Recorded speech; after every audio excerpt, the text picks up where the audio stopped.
mama. Mimi mama. Mimi mama in this economy? Oh, we can get rid of that for a sec. Hello, video on demand people. The best people, don't tell the live people that.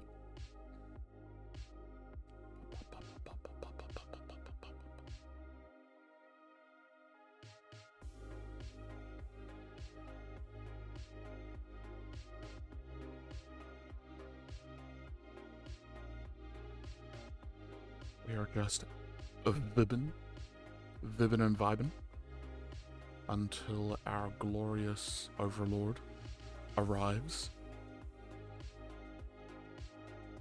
Is this too loud? I think it's too loud. I think we pull it down a little bit. Yep. We can let the ad break go flip itself. Try to start on time. I think it snoozes it for what, 5 minutes? I think so, at least.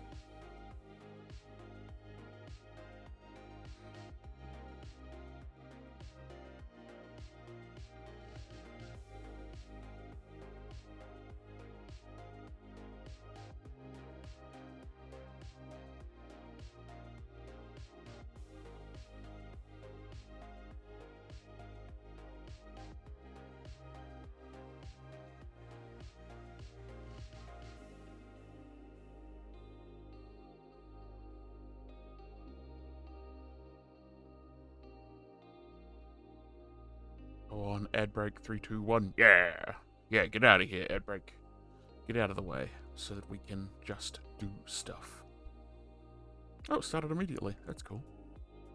Usually it waits a little while. I think it's based on activity. I don't know. We're going to be talking about a number of things today, all centered around role-playing.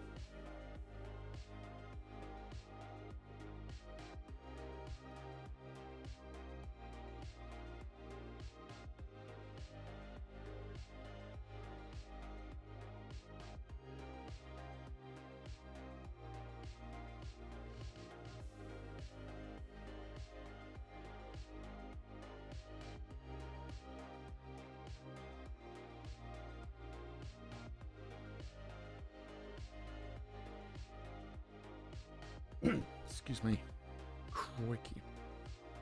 Putting in the reminders in chats and whatnot.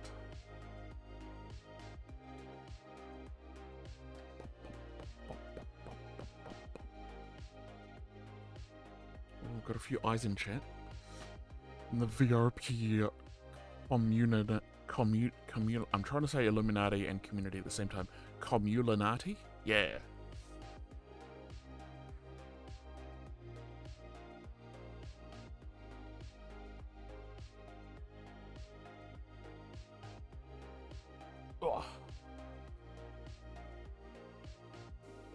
I'm gonna have pizza for dinner tonight. I decided. I can decide these things. You can't stop me. I cannot be stopped.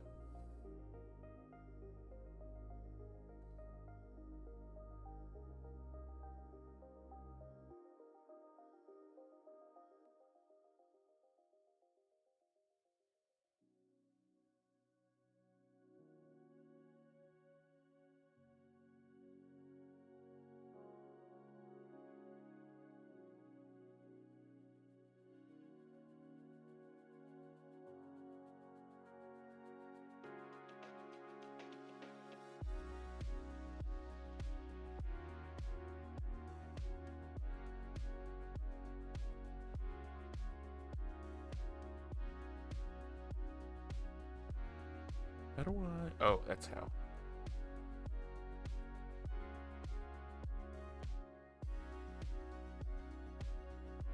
I think it's a little bit windy here. Alright, ad break finishing soon. Lovely. Lovely jubbly.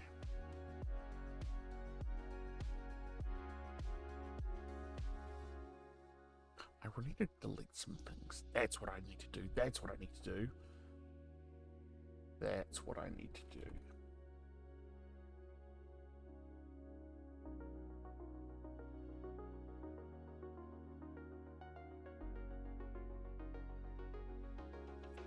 6? Really?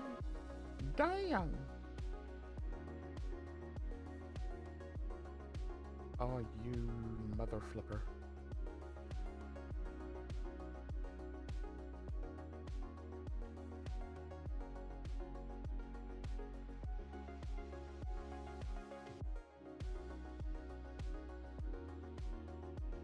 Uh-huh. Uh-huh. Yep.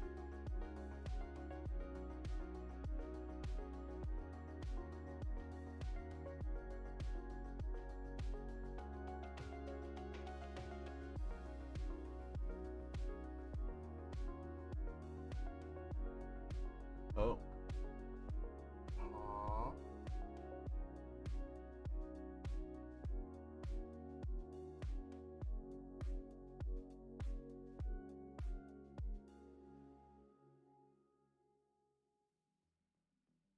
Yes. Yes. Yes. Wondrous. Right, that's working. That's working. Is that working? I don't know. Where the hell? Is it D drive? I can't remember. Yeah, that's fine. Alright, cool.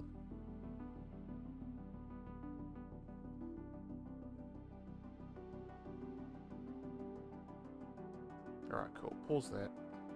Get rid of that. Get rid of that. Get rid of that. Are we good? I've been thinking of trying out Albion Online. I've just installed it this morning. I think I'm gonna give it a go. Gonna give it a shot. How are you? How are you doing? I hope you're sitting comfortably.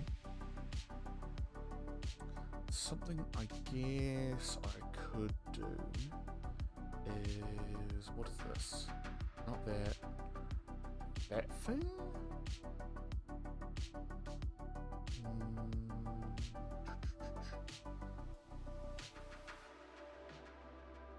Not that.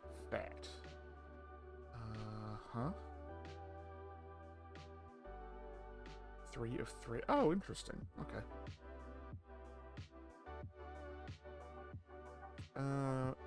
Sure, let's just do that.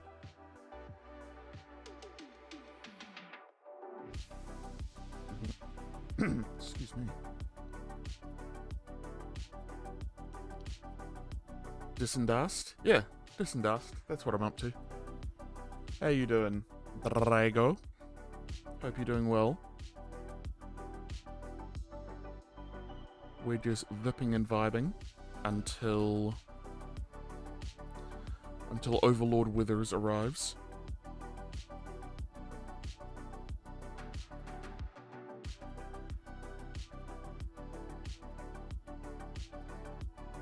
Good enough? Well, look, I'll take good enough rather than catastrophically bad. What's been the haps in life, in gaming, in leisure?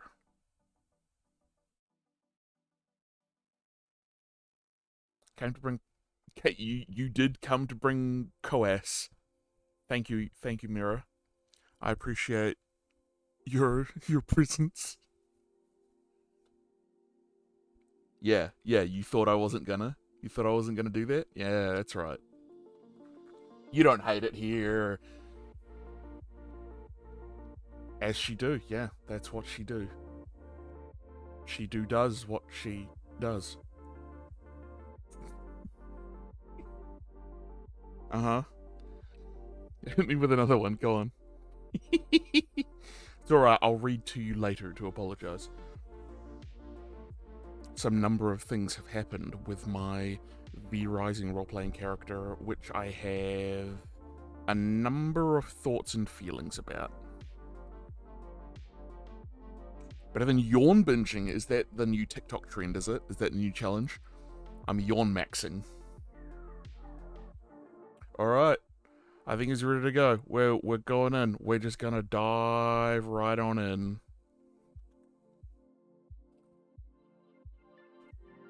Hi. We're live. Welcome. Hello, it's been so many years. Very many years in Valheim time. Because 1 month can go by and all of a sudden Eons and decades and whatever. some number of seconds have passed since last we I spoke. get it! Alright, let's do the movie! How you doing? You know, that's a complicated question right off the bat, huh? Yeah? Give me a second. Look, I'm Still having a little dinner, but let's pretend that you're not hearing that. just a little dinner rather than a big dinner. Professional. Who's not eating on microphone. Just having a little snack. It's fine. We're can have some good. It's dinner as a okay. treat. Everything's great. I love everything. Everything's good. Don't call the police. Drago says we need 45 minutes of previews first, so we can't have the movie yet. So we just need to sit here. All right, let's get demonetized. Yeah, well, First 30 seconds. Let's watch Pacific Rim. Let's start swearing the first however long that myth goes for. All right, so we're just gonna dive right in. We're here to talk about role-playing in Valheim, role-playing in general, just all that stuff. Because I'm very curious about the thoughts that you have in that skull of yours.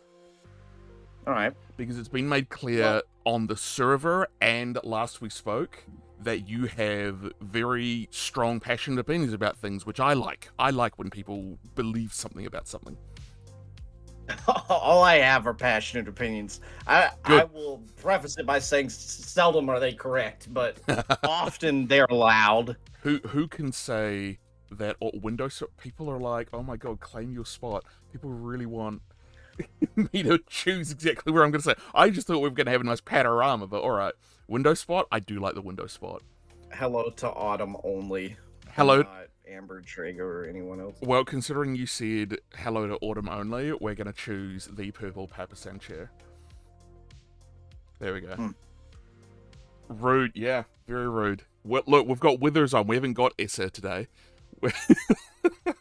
We don't have the nice interviewee. So, as I say, I've been curious for a little while. I said it last time that I'd love to have you back on, and here we are! So, I'm happy to be here. Good. I've been looking forward to this all week. Really? I didn't know what you were going to talk about. Yeah, I think you sent me some questions, and I was like, I'll look at this later, and I forgot. And I was like, man, I can't wait. Well, I'm genuinely excited. First question, because it's one of those things that when I was doing interviewing back on a local radio station, we would sort of lay a foundation, sort of like what you do with philosophy, define your terms. Sure. Okay. What makes you qualified to speak on Valheim role-playing? Beyond my length of experience, I don't think that I have any kind of scientific leadership over this as a concept. Okay. To be quite honest with you, I probably have less experience in the role-playing space than a lot of people on the server do. Why do you think that?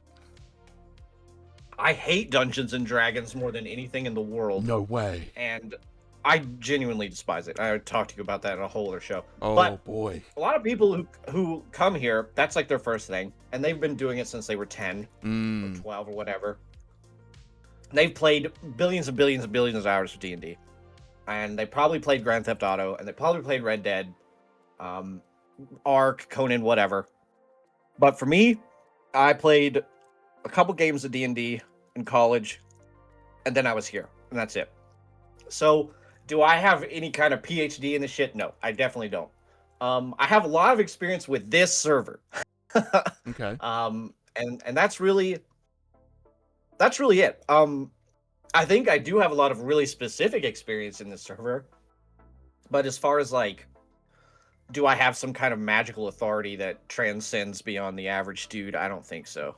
Probably not. That's what made... I hope that doesn't ruin the... No, it totally makes sense, because a lot of these questions that I have for you are specifically about role-playing in Valheim. Because Valheim comes with all of its own limitations, right? As soon as there's one other character nearby, your lag is going to spike.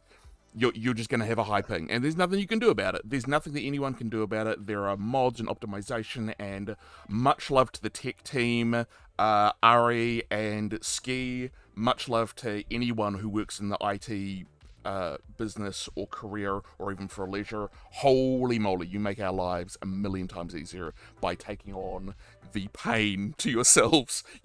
You're like technological sin eaters.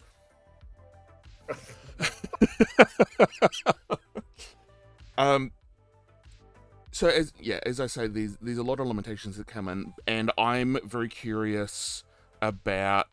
For one thing that I've got on my list is the iceberg of VRP, and I've got one thing in particular that I could think of. The rest of it is basically just a case of like, what do you want to lay on me? Other things that I want to talk about are a little bit more sort of role-playing specific.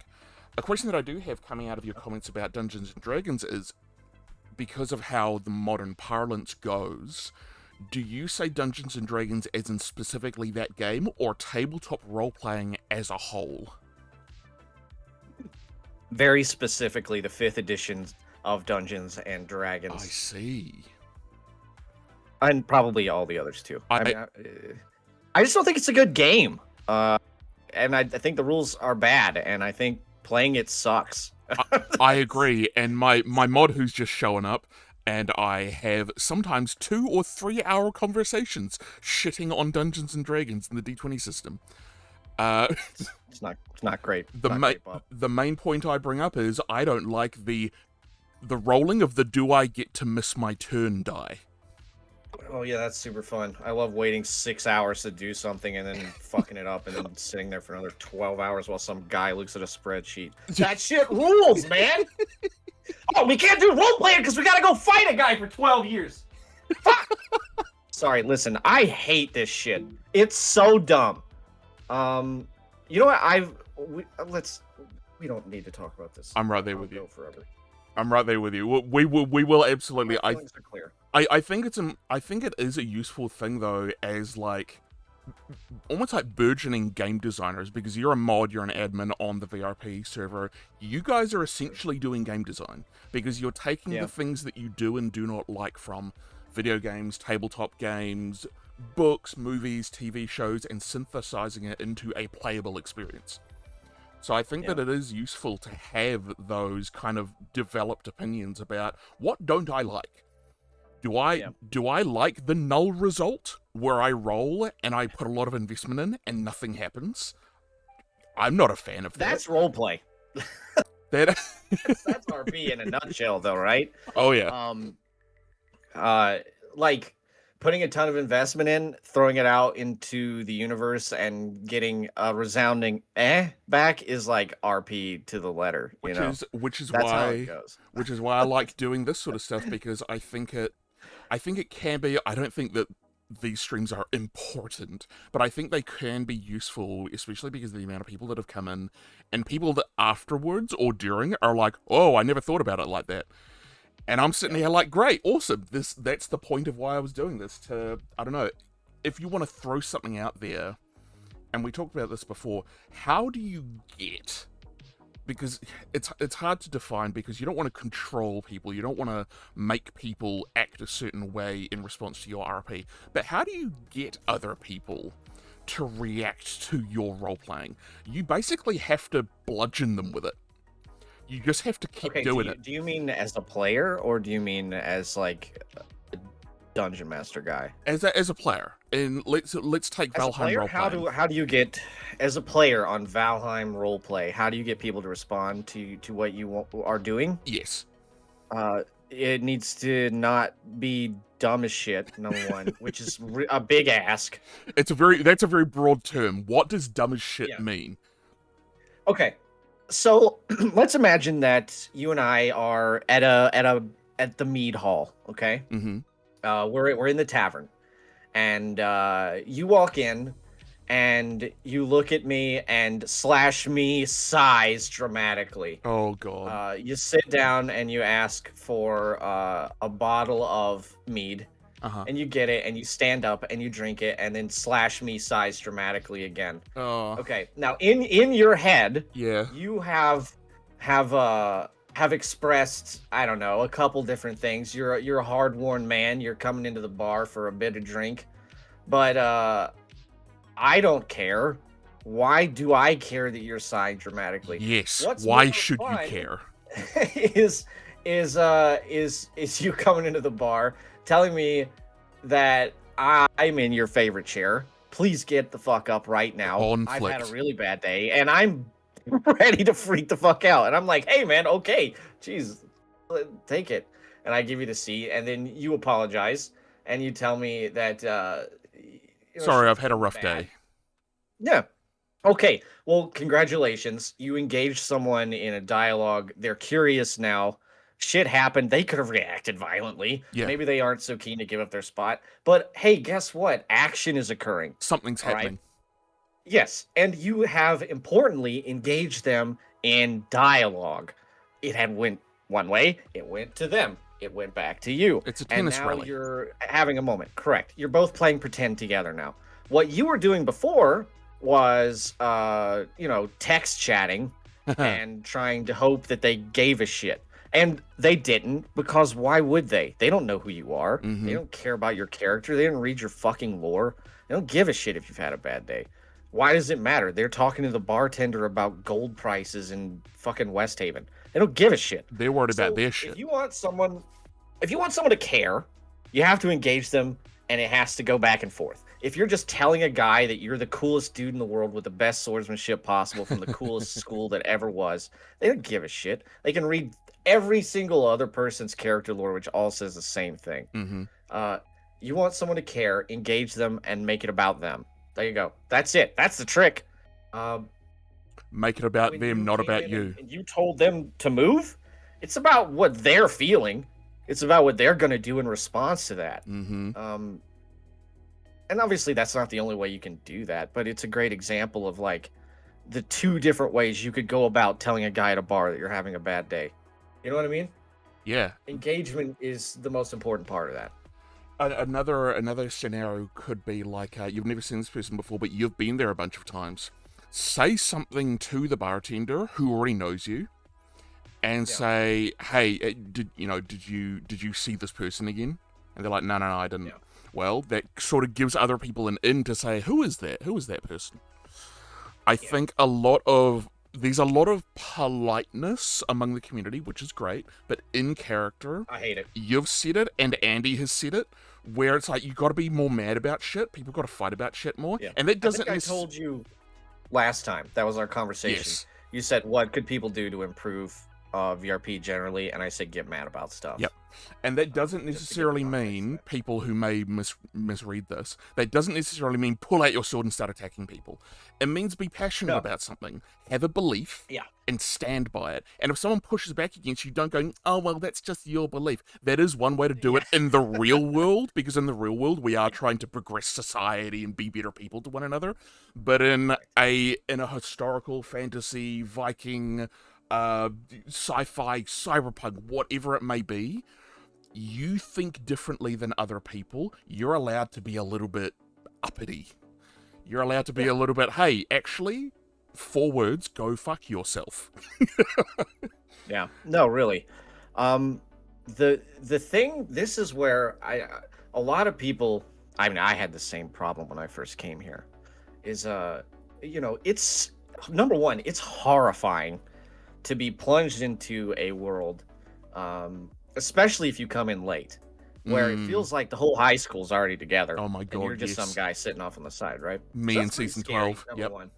So it's very easy for you to be like, well, I'm just gonna play a guy who, he wants to sell stuff, and if people are really mad about it, I'm just gonna be like, hey, that's fine, because I don't want to get thrown out of the server, and I don't want people to hate me. Mm-hmm. Yeah, Amber. That was a terrible season to join in middle of, but it is imperative to remember that you are not playing a person. You're playing a character. Characters have beliefs, they have goals, they have arcs, they have ideas, and they have drive. A person wants to go to McDonald's and have French fries. A character wants to rid the world of potatoes. Do you know what I mean? There's a there's a difference. a person that could give less of a shit if you believe, like, generally speaking, I'm of course not talking about every issue, but most people in the world don't care what you think. Oh yeah. Really. Oh yeah. Some guy might. But like, if you come up to the most average dude in the world and you're like, "Hey dude, I don't believe in that." They're going to be like, "Okay." Who cares? Doesn't affect them. I've got way more important things to worry about, man. I'm trying to put my kids through Yeah, school. listen, I have to pay my taxes this month. I don't give a fuck if you don't believe in God or not. Yeah. But like, if you come up to a character in a video game that you're playing, and you express even the most minor beliefs, you should be ready to engage with them on every level possible. Given that your character would do that sort of thing. Yeah. But you need to, you're acting, you're reacting and acting. You're not a guy. And obviously there's downtime, but if you're trying to engage people, as I'm assuming this question is still related to that, you must have dialogue. Yep. You must have feelings and you must have beliefs. If you don't have beliefs, you're not playing a good character, and if you're not playing a good character, just go play Valheim. Most recent example of that, season 13. Hey, people hate Iter, and you are interacting with Iter. There's gonna be conflict, whether you like it or not. You need to establish exactly, but you need to know what you think about. This is one of the reasons why one of the questions that I was asking all of the players was, what did your character think about Iter? What did they think about Lahail? What did they? Because that was the central tension of the entire season. How is your character gonna react when they drink Iter, look at Iter, hear about Iter, meet someone who has taken it, or interacts with it, meets Primus or Nitwit or the Raven Queen or whoever it may be? Because this is in essence an action movie, and action heroes are usually reactive. John McClane doesn't fire a gun until about halfway through the movie. He's reacting to shit. He's not proactive until like the last 20 minutes. Yeah. Well, half of acting is, of course, reacting. Yes. Right? Every theater kid in America knows that. There's something in the Monty Python role-playing game, the co-curricular medieval reenactment program, which I have. It's fucking hilarious. They really understood this isn't just one of those things where you see it and go, haha, it's the Monty Python thing. They have something in there that says, hey, Monty Python's really funny. It's a comedy act. When you're playing this game, don't try to force the funny. The humor of Monty Python, more than not, has someone who's normal reacting to absurd circumstances around them. That's in a comedy game. That's in comedy. Yeah.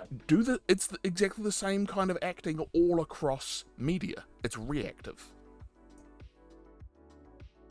Sure. And yeah, once you do that with your characters, like, what does the phrase that I would use with Shaw is, what does Shaw think about this? I would ask myself that and go, what does he think about that? And it's when he meets someone, hears something from someone, and I'm sitting here going, I wonder what I think about that. It's a very reactive thing to have. If you come in with, I think this, and this, and nothing's going to change my mind, that can lead to conflict. That can certainly lead to conflict. You meet someone who has differing opinions than you. But if immediately, when someone has differing opinions than your character, we're talking about character here, and you just go, oh, well, that's your opinion, you have just slit the throat of an RP opportunity. True. You gotta absolutely true. Get mad about it. Have your character go, why do you think that? Yeah, I mean, even if you're not mad, it should be, it's a moment for you to engage with them, to have that dialogue, or to get mad, or to retreat. There's a lot of verbs that can happen in that space, but all of them are more interesting than just saying, oh, that's cool, and going about your day. I mean, like I said, there's a time and a place for all of this, obviously. Like, sometimes you're busy with shit. Sometimes you want a slice of life. I know a couple of characters and a couple of players I've spoken to where they really like slice of life. Where I think can keep it. I think Dreamy is one where I asked her about TTRPGs, and I was like, what kind of TTRPG stuff do you like? And she's like, I would really like a slice of life thing. And I'm like, whoa, that is very different to what I want out of a TTRPG. That's just gardening. Like, you look at video games now, there's a ton of cozy is a genre now. It's a video game genre. People want to have that, you know, hey, I just want to do some gardening, I just want to vibe in my spare time, because my real life is full of having to deal with things and stuff and people. It's a valid response, I think. But if you are going to use your leisure time to play a character in Valheim RP, for example, have opinions about stuff and stick by them. Don't immediately cow and be incredibly flexible, but don't go, I'm never going to change my opinion. Although that can make for a very interesting character. I've met human beings like that in real life, who, no matter what you did, they would not change their mind. This is true. So, but it's one of those things where it is an art, it is not a science. I like talking about this stuff because it has a lot of scenarios that eventually some moment or some phrase or some sentence, some other player will go, that resonates with me. And it's just one person, but one person has now been, change opinion immediately, stab them in the back. Oh, that sounds like a fun scene, doesn't it? That sounds awesome. I know, one of my favorite things, I can tell you the moment where I fell in love with this place specifically. And it honestly was a moment where nothing was happening. Okay. It was season 5. There was this character, they called him the Outlander. He was rejected from these communities for various reasons, mostly to do with theft and violence and philosophy. And he had this gang of outsiders, basically. He'd accumulated as sort of a family. These dudes who had, for whatever reason, just been rejected largely by the game world that season. They lived on a place called Frostspire, and they were mysterious and hard to get to. And this guy Scarin, he had a big goal, the Outlander, and he would do things that were startling and scary, and you would never really know what he was up to. But there was a point where my town, West Haven, was off mining ironwood. It was a city in the far east. Mm-hmm. And Ironwood had a bartender that Unique played. His name was Vasily. He was an incredible bartender, but he had a lot of secrets. He was an interesting fellow to talk to. Shout out to Unique. And Vasily had some knowledge as to how the Outlander's son had been killed earlier in the season. And the Outlander found that out, but he didn't tell anyone. And I was very good friends with Vasily, or not very good, but I knew him. I really liked him. He ran the best bar in the world. And I knew the Outlander, and we had engaged with the Outlander politically. We had gotten him to come down off his mountain, and we told him that we would provide him support for his mission if he would act in our interests on occasion and wouldn't do anything drastic against Ironwood. He agreed to this, and then the very next day, we were out doing this iron run, and we saw a boat stopped on the shoreline next to a fishing hut kind of thing. And we were supposed to pick up Vasily there. And when we got there, we went inside, and there was blood and chaos and carnage, and Vasily was gone. No one knew where he was. There was a note left behind, and it basically said, "Fuck you, love the Outlander," Bang. And everyone was quite shocked by this. Vasily, at the time, no one knew really that he'd been up to some funny business on the side. And the Outlander had just agreed through weeks of work to not do anything like this very, very specific thing he had just done. And now Vasily was gone, and we didn't know if he was living or dead. And he was beloved by many, Vasily. And we rode back in our long ships. There's probably 4 or 5 ships full of people, and no one said anything. It was heavy as hell, because we didn't know what his goals were, what he was trying to do, why he did it. And it hurt. It really hurt. And everyone sort of picked up on that mood, and no one said a word. We went all the way back to Ironwood, and everyone just kind of undocked, meandered about, and left.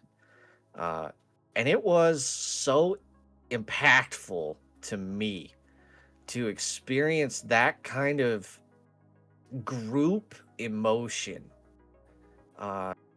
in nothingness. There was no words. No one stood up and gave a big speech about it. No one said, we're going to go find the Outlander and kill him. No one even knew where he lived. So that moment made me fall in love with this place. It made me fall in love with the kind of role play that's unique to VRP in as much as it can be expressed through this game. And it goes against everything that we just talked about. And now you said, it's an art, not a science. No one got mad. No one threatened to go and kill him. No one was like, we gotta hang him, we gotta throw him, we gotta burn him, we gotta find him. It was like a cold hard acceptance that it was done, and there was nothing you could do about it. It's drama. Vasily was gone for 2 weeks in real life. Dang. He was gone. Scarin had taken him to the edge of the world, quite literally, a prison built over the edge of the map. Oh, shit. It was everything we just said against that. No one talked. It was not a fight. It was done off screen. But it was still so impactful to me that I can still picture the video game characters sitting in the exact spots they were on the ship when it happened.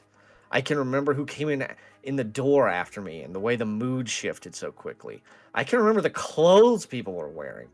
It was like a real memory for me. And God almighty, man. To capture that, it's impossible to do it on purpose. But when it happens, it's literally a miracle. It made me fall in love with this whole thing. And it's exactly the opposite of everything we just talked about. In some ways, yes, but everything that led up to that had the drama and the tension. Oh yeah. He captured the Jarl of Ironwood once. what you experienced was sort of like the resolution of that tension. In a way, yes. Rationing up to something else, but certainly the conclusion of something, the beginning of something much different. The world changed fundamentally for all the characters there. Here's a question for you. Riffing off of that, because you said that it's kind of unique to Valheim. What do you think makes it unique to Valheim? Because I can picture other people coming from Red Dead, maybe not GTA, that's a little bit too goofball, but Red Dead or Cyberpunk or TTRPGs and things, and say, well, we could do that in those games. What do you think makes Valheim different? I think it is the specific interactions you can have with the world. And it's the way that, and I mean literally like the actual play space that you're on. Right. The audio and visual feedback. Yeah. I don't think that it's impossible to recreate a moment like that in like Conan or Ark or whatever. It's certainly you could have an equivalent experience on Red Dead. It's just going to take everyone 45 years for their run animations to stop, which is the only substantial difference. Oh, yeah. I fucking hate Red Dead.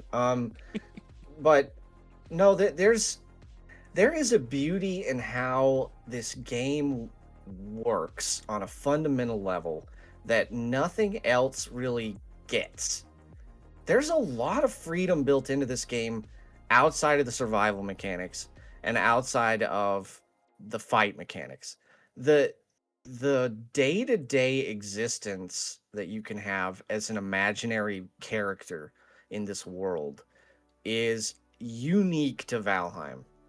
I do think that. I'm certain that you could achieve something similar to it in verisimilitude somewhere else. But when you're in this game, it feels different than it does in any other game. I agree, yeah. I don't know how to quantify that. I don't know what mechanically creates that feeling. I don't know why it's special, but I genuinely believe that there's something, some magic in this stupid game that just produces a feeling that is really, really unique. I think I firmly believe that. I think construction may come into it, the way in which Yes. building is done, rather than prefabs, which I think do exist. I think they're like the admin objects that you can have prefabs. I've been Oh, you mean, playing like, whole structure. yeah, like entire structures or not quite gates because those still have kind of a form. I'll use V Rising. Recently, I've been Right. playing on the shout out to Shadows of Vardaran RP server for V Rising.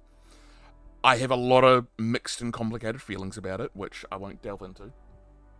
The main thing I run into is the time zone problem, but I kind of expected that. It still sucks. But that is very prefab based, where Yeah. construction is not freeform. You got like 8 pieces. Yeah, it's not freeform like Valheim is, where Valheim is pick a spot, start building. V Rising is there are plots of land that you build on that are the buildable locations, and it's all gridded. And aesthetically, I love it. I love dark fantasy. I love gothic horror. This is a dark fantasy gothic horror video game. Perfect. I adore it. But you are absolutely right. One of the first things I noticed, I was like, oh, there's a limit to how big your room can be before it starts intruding on the rest of your buildable plot. Now, you can build upward, you can put stairs in, and you can have really nice staircases and all sorts of gorgeous decorations. There's wallpapers. Highly recommend V Rising for any decorator that likes an easy experience. I'm just going pluck, pluck, pluck. My thing looks really nice. Valheim, however, the term environmental storytelling comes up all the time. I see it in the appreciation posts. I see it in the regular discussion where people are like, oh my god, the way you did this, the way you did that.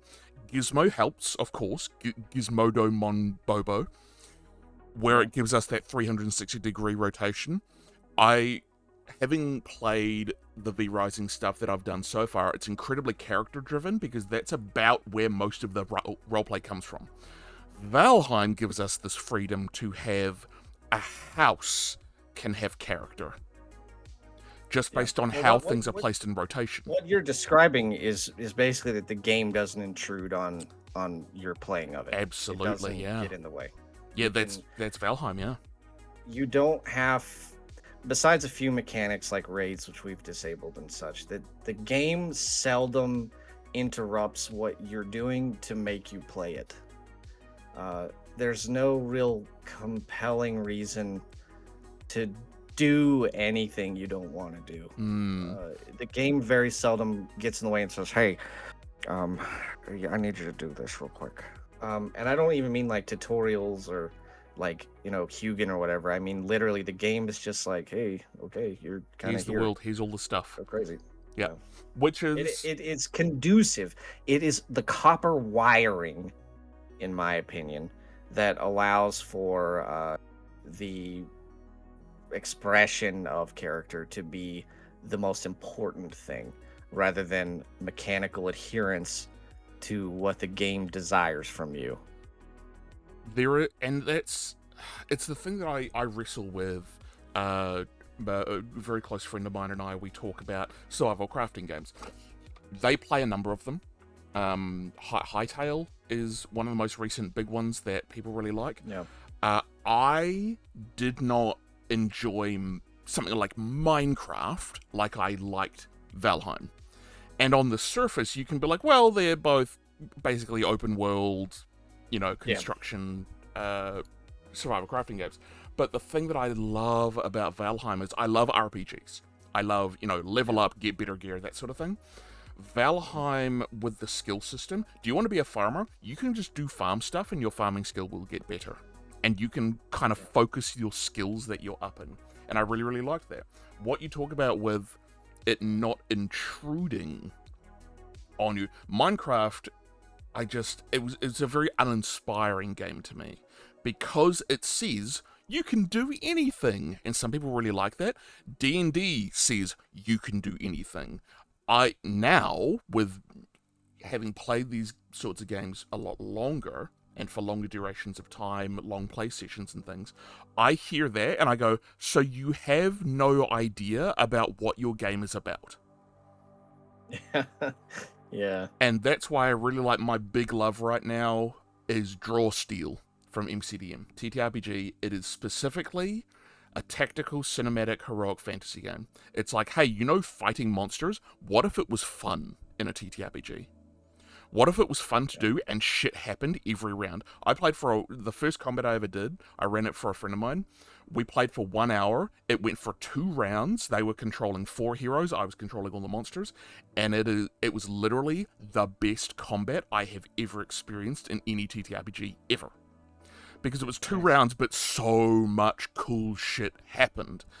What happens when you play Minecraft for 2 full hours? You've built like a hut, and you've fought a few zombies.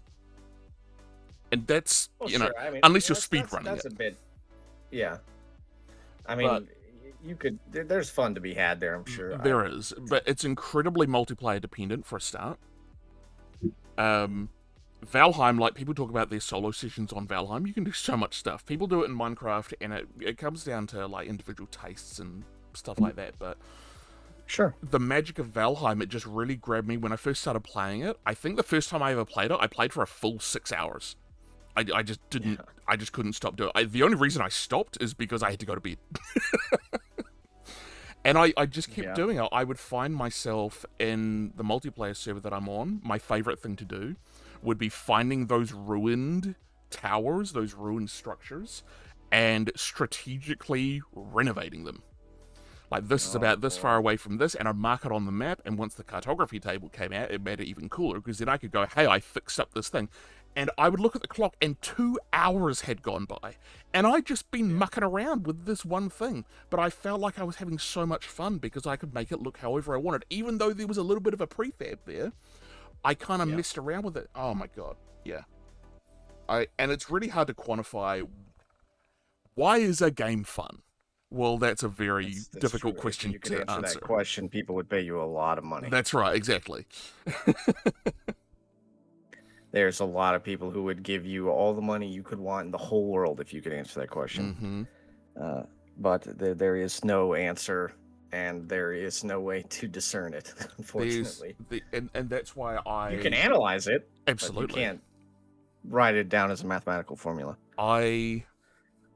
The thing that I glom onto because of that is, because we can't answer what makes a game fun, how do you make a game that has an identity, that knows what it wants to do and goes for it and focuses on it?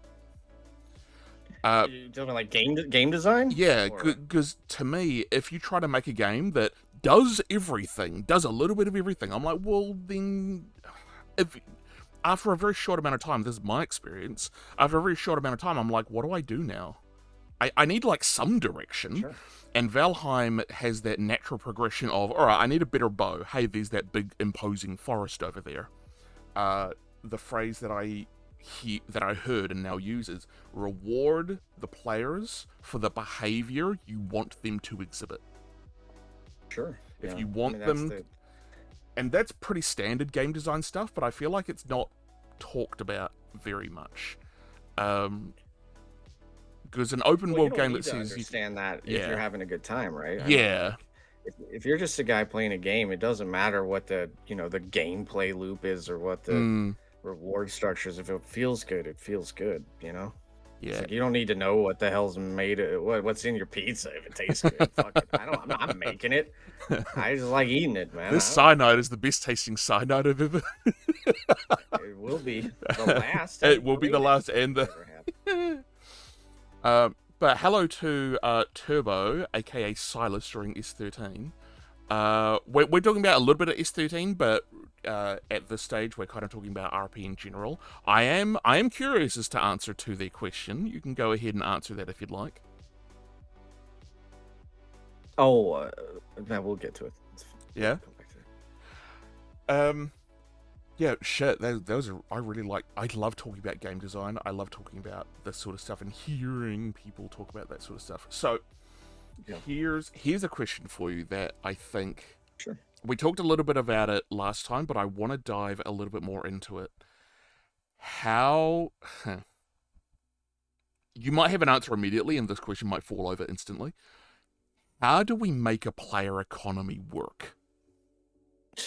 You doing From this again? So there's been a lot of discussion about it now. We talked There's about, always a lot of discussion about it. yeah, but Um, the thing is, what do you think as yourself, not as an admin, not as a mod? This is not trying to get you to promise that something's going to happen to the server in future. But what do you think makes a healthy player economy that functions and is fun and does scarcity. scarcity? Scarcity. Uh-huh. So this was, if you are unfamiliar with the hell world nightmare that is the suggestion channel, there was a fucking thread like a week ago, and they I were think I saw going that. on about how they would solve the economy and da da da da da. And I think Nacho had said something to the effect of like, like give merchants the ability to turn carrots into gold, basically, right? Like you do trophies. Oh, So you would right. take them a bunch of carrots and they would buy them. Yeah. But what you miss here is that there are infinite carrots. It doesn't Mm-hmm. matter how many carrots you take away.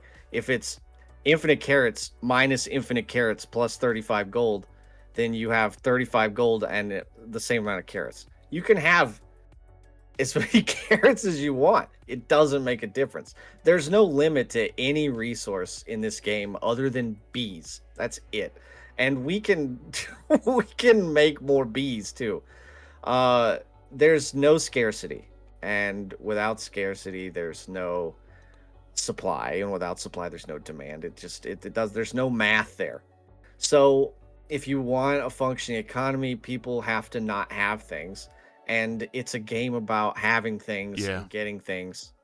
That's intrinsic to the loop of the game. It can't be removed. Mm-hmm. You can't divert yourself away from it. You can't say, well, we're just not going to have armor upgrades. People won't play the game. True. If you wanted to have slice of life stuff where you all sat around in deer hide for the whole season and ate raspberries, 5 people would play it and then they'd quit. That's it.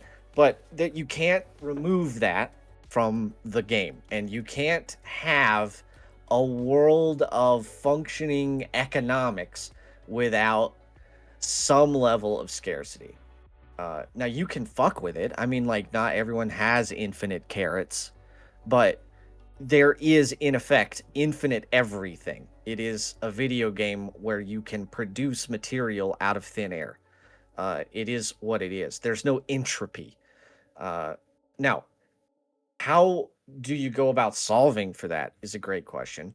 I'm not sure we're ready to announce this yet, but I know we talked last time about my idea of an intermediary currency functioning as sort of a bridge between players and the market. We're not doing that exactly, it turns out, but we did make some pretty broad sweeping changes to how gold works now and what it's going to do. I assume we'll probably have a blog post up about that before the season because we're still hammering out some of the details. But from my perspective, as a person who has seen a lot of seasons of this game, I am curious as to how it will change how people interact with economics on a macro level. I My hope is that it creates more opportunities. My fear is that it will create too many, but I don't really know how it's going to pan out yet. You could also just grind out carrots and be rich. People should buy carrots. There you go. People should buy carrots. That's how I feel. Season But 14, people should buy carrots. There's no way to like the game prevents a pure economic reality from occurring. You have to engage with it on a character level that is pure pretend in order for it to work. Shout and out to a lot Meridia. of people, not everyone, I'm not speaking for every person in the server, but you have to get rid of the part of your brain that's telling you it's pretend and just go with it. If you can play pretend, it works fine. It works perfectly, and we don't need to change anything. But if you can't play pretend, if you can't get past the reality of infinite carrots, then it doesn't work. Where do you think bartering fits? I think it fits everywhere. Bartering works great. When I've run 3 shops, 6, 9. Yeah, I mean, like, it's not all about coins. Trading resources for resources is an economy. It works fine. Where the problem starts here is that it's really easy to just give away stuff. It's really easy to do that because, like I said, there's infinite everything. When a new person shows up, it's more fun to give them a brand new suit of armor and a weapon that they like so that they can play the fucking video game with you. Yeah. It's not fun to be like, hey, you just showed up, everyone's decked out, we're going on an adventure, but I need you to garden for 3 weeks before you can afford to get a helmet. And also, like, I don't know, fuck you. Like, that's not fun. So put in a you owe me clause, maybe. Yeah, right. Like, you have to balance out. Yeah, I mean, that's fair. You can do that. Yeah. And you could definitely barter with the player to be like, hey, I'm going to give this to you, but in return, you're coming back and you're doing this and this, and you're going to have to do some work for the town. Yeah. And people should do that. But a lot of times it's easier to just say, hey, man, you just showed up. I would like to play the fucking video game. So why don't you take this stuff and come play the game with us? There's nothing wrong with that. They're not being evil, but they're not thinking about the game economically because why would they? They want to play with the new guy who just showed up to town. Yeah. I feel very seen with this comment. There's no repercussions for doing it other than you have more fun. Yeah, you can just do it. Why shouldn't they? Now, if they engage with it on a character level and say, hey, this stuff costs gold, I want some return on this investment, I'm going to give it to you, but I want you to help me. That's cool, and you should do that. But no one's going to scream at you if you don't. But this is, again, it just goes with the whole thing. Like, you can only push this as far as you're willing to do it in character. So if you're not willing to play pretend, then it's pointless to do all this economic nonsense on the mod side or to add in all this other shit. It doesn't make a difference. It's still the same fundamental video game, and it's still the same fundamental people playing it. So try to do it in character if you can. Try to play pretend, but have fun also. And then don't sometimes. I don't know. It's video games. It's tough. What are you gonna do? To expand on this, do you think it's worth... I don't know exactly if you'll understand what the fuck I'm talking about when I ask this.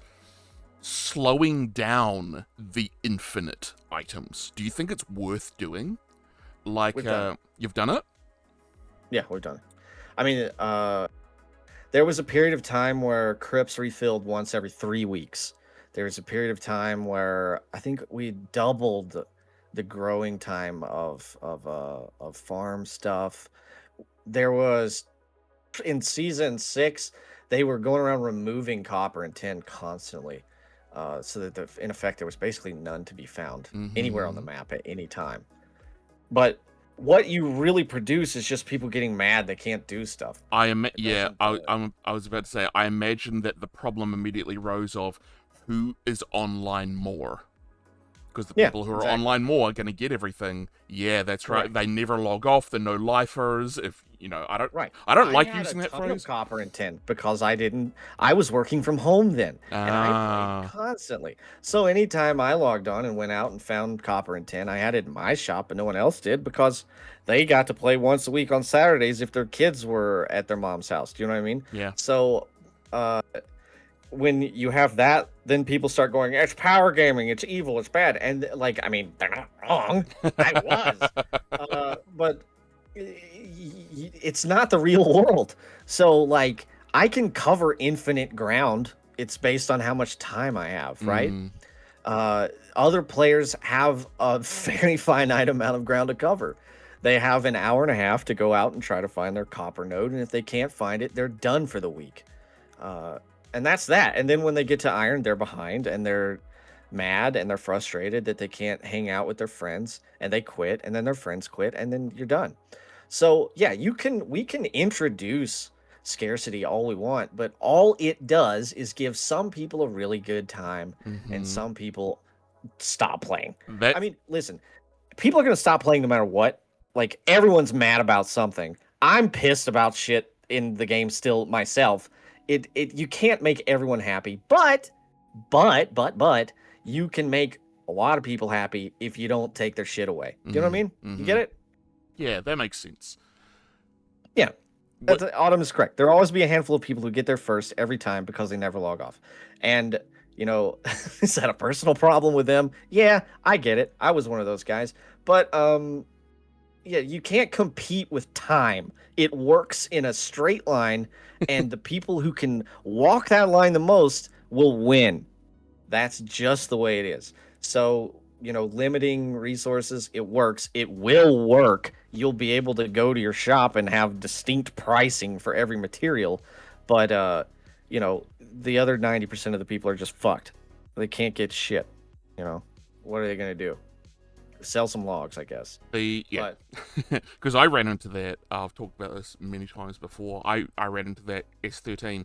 The fix that I found for myself for future is ditch what I'm currently doing. The economic communal situation that I was in, that I was playing in, yeah. that just no. Go to a town that works more for your time.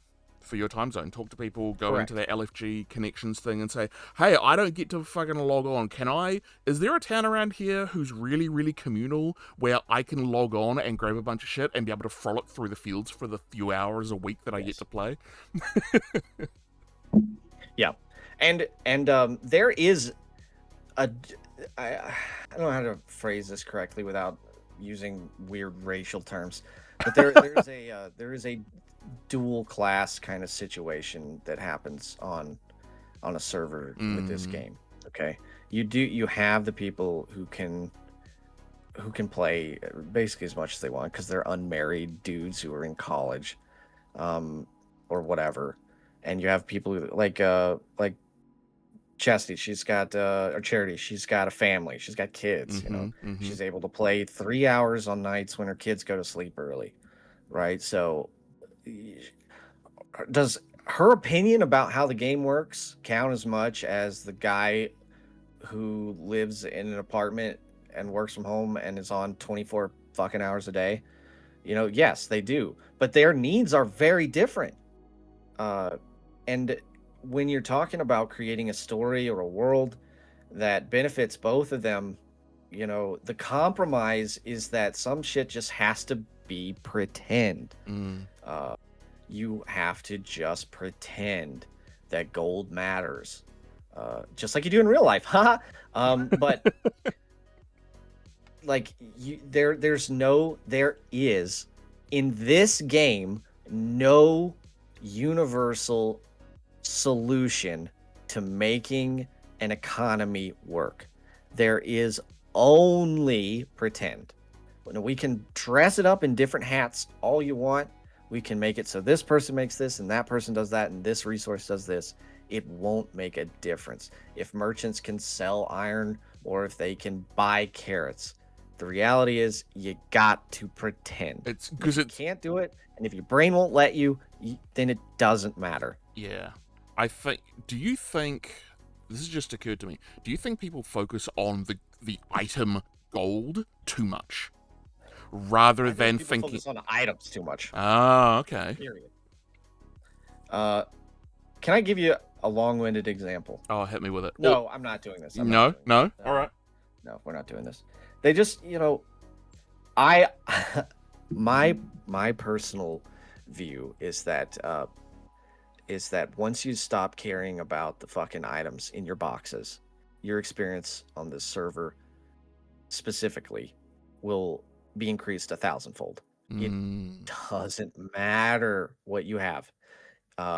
Whatever you do to accumulate things, hanging out with people, having interpersonal experiences, talking, those are what you're going to remember.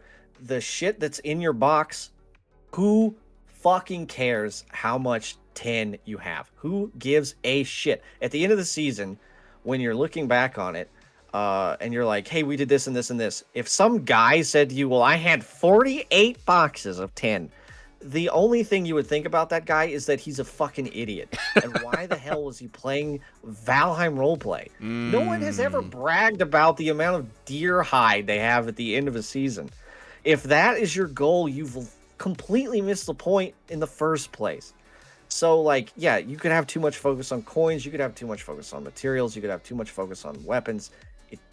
If you're not engaging other players, you're missing the point. That I cannot teach anyone, apparently. I have failed utterly and completely for years to teach people that talking to other people is the only thing that matters in this game. I can't do it. It can't be done. And I give up on trying. But that's the only thing that you can do that makes a difference.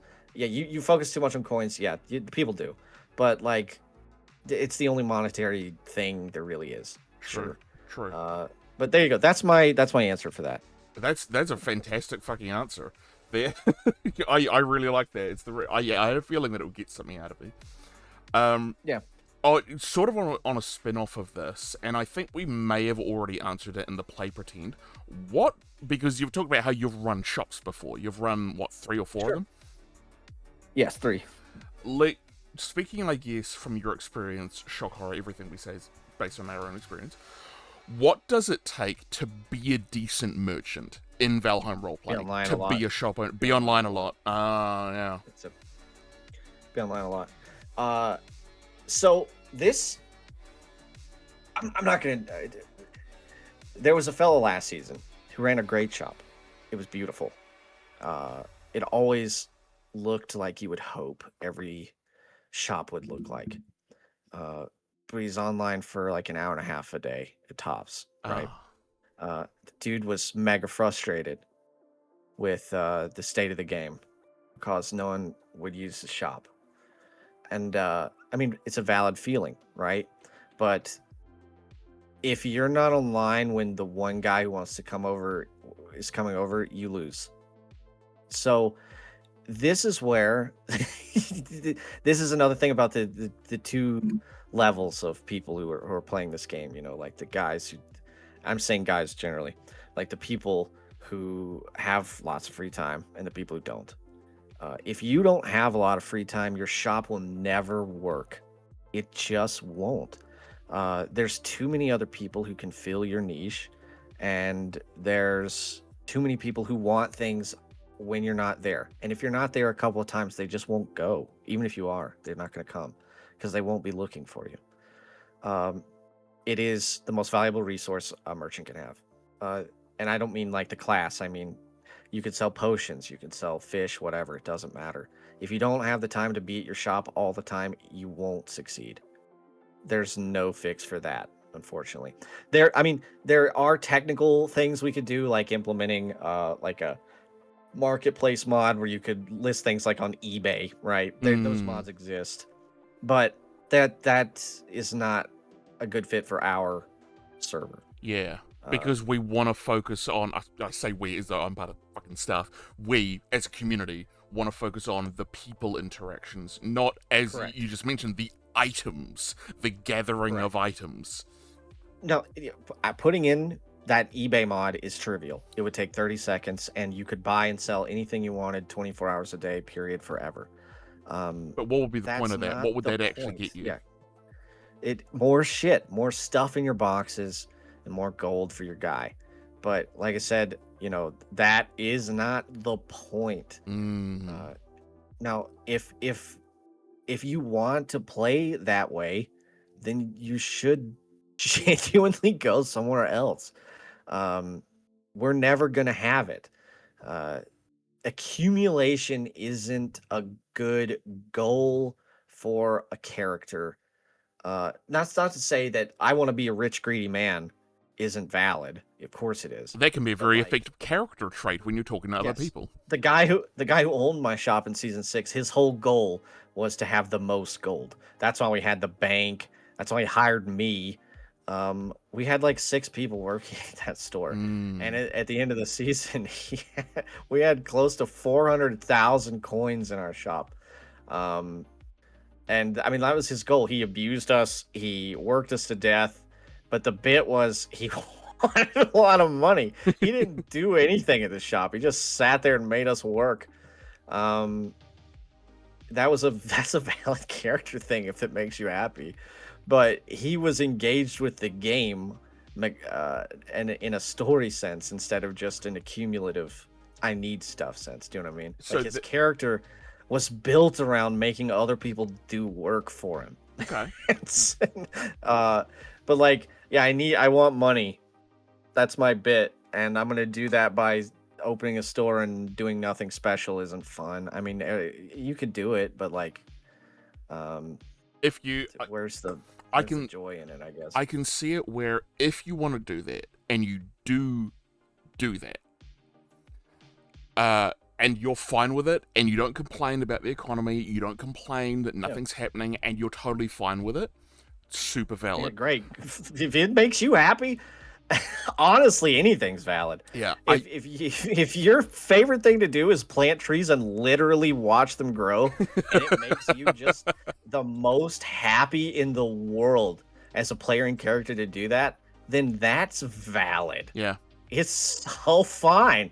Um, but I mean, does it make the game better? I don't know. Probably not. But It's like, I mean, maybe you come by and you're like, "That's the tree guy," it's He the watches trigger, trees. yeah. grow. Like Shaw was the road Hey, warden guy for guy. so long. Yeah. So yeah, he's just Hey, some tree hunter guy. guy. So Like, here's sheep. There was a lumberjack in 10, ah and he would he caught the eye of one of the children of water, and she made him build a giant statue of her out of his tree wood. He did a damn good job too. that's cool. Anyway, sorry. Next question. For I want to discuss this a little bit for anyone who's thinking about doing this stuff where maybe they suddenly feel like, oh, maybe I shouldn't bother with that sort of thing. With like running a business, being a shopkeeper, Work for someone bar else. owner, work for someone else, or my answer would be, have that be your secondary trait. That is don't make that the only thing you do. Be. We've talked about I how. want to talk about this. I want to go back to. I want to hit that real quick. Yeah, okay. We're on the subject. Secondary bits. Okay, this is a personal view, but I think your character really should do only one thing.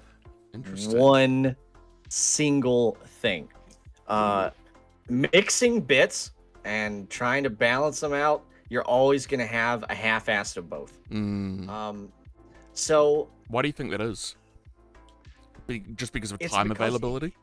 yeah, correct. The linear nature of time prevails.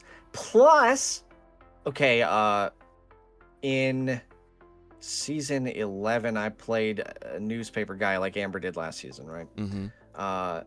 And if I'm doing that, and that's my primary thing, that's the only thing I do, but I also want to be a guy who's a lumberjack, right? Everything has an opportunity cost. If you're planting your trees, you're tending to your garden or whatever, you're not out there doing interviews, you're not writing your book, you're not selling your paper, you're not doing something that benefits you. You now having secondary traits is different. Having a singular focus is the important thing. Having a multifaceted character with lots of different beliefs and traits is different than having a singular focus for the character, in my personal opinion. Okay. Obviously, some people can make that work because they have more of the most valuable resource, which is time. If you have infinite time, congratulations on being God, but also, you're the winner. You're the one person who gets to do everything they want all the time. For most people, that's not a possibility, generally speaking. I think you're very right about that. I think that I misphrased that, because that is kind of what I meant, where you are what I would pull from is the Cypher system, which is a tabletop role-playing game system where it uses your character is an adjective noun that verbs. There you go. You are a charismatic lumberjack who fights.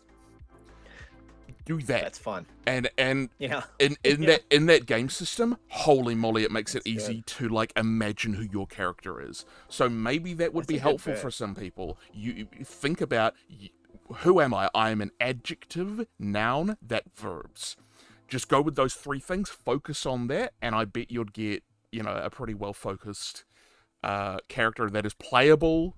What you want to do is doable. We've got ads in 30. Yeah. Drago has a great point here. In season 11, he played a sneaky boy who also ran an inn. And when he wasn't running the inn, he was out being a sneaky boy. But he couldn't run the inn if he was being a sneaky boy. And he couldn't be a sneaky boy if he was over there running the inn. Yes. It's an opportunity cost, and the commitment there is going to get you. Mm-hmm. Is this an ad break? In about 5, but we can carry on talking about stuff. Okay. Because I actively encourage people, use ad blockers. I don't give a shit. Fuck Twitch. It's very nice that I hit affiliate from this private goo. I feel bad because I can't remember who that is. I think it's one of the staff team. I can't remember. No.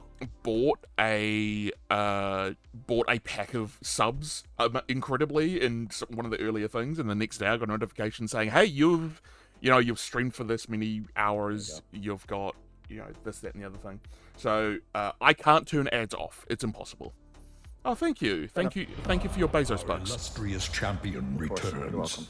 Welcome home. I really appreciate it. So I tell people, look, use ad blockers. I don't care. That's fine. I'm totally cool. I'm not one of those people who's like, you can't afford this and that. Yeah, no, fuck off. No, this is meant to be entertainment.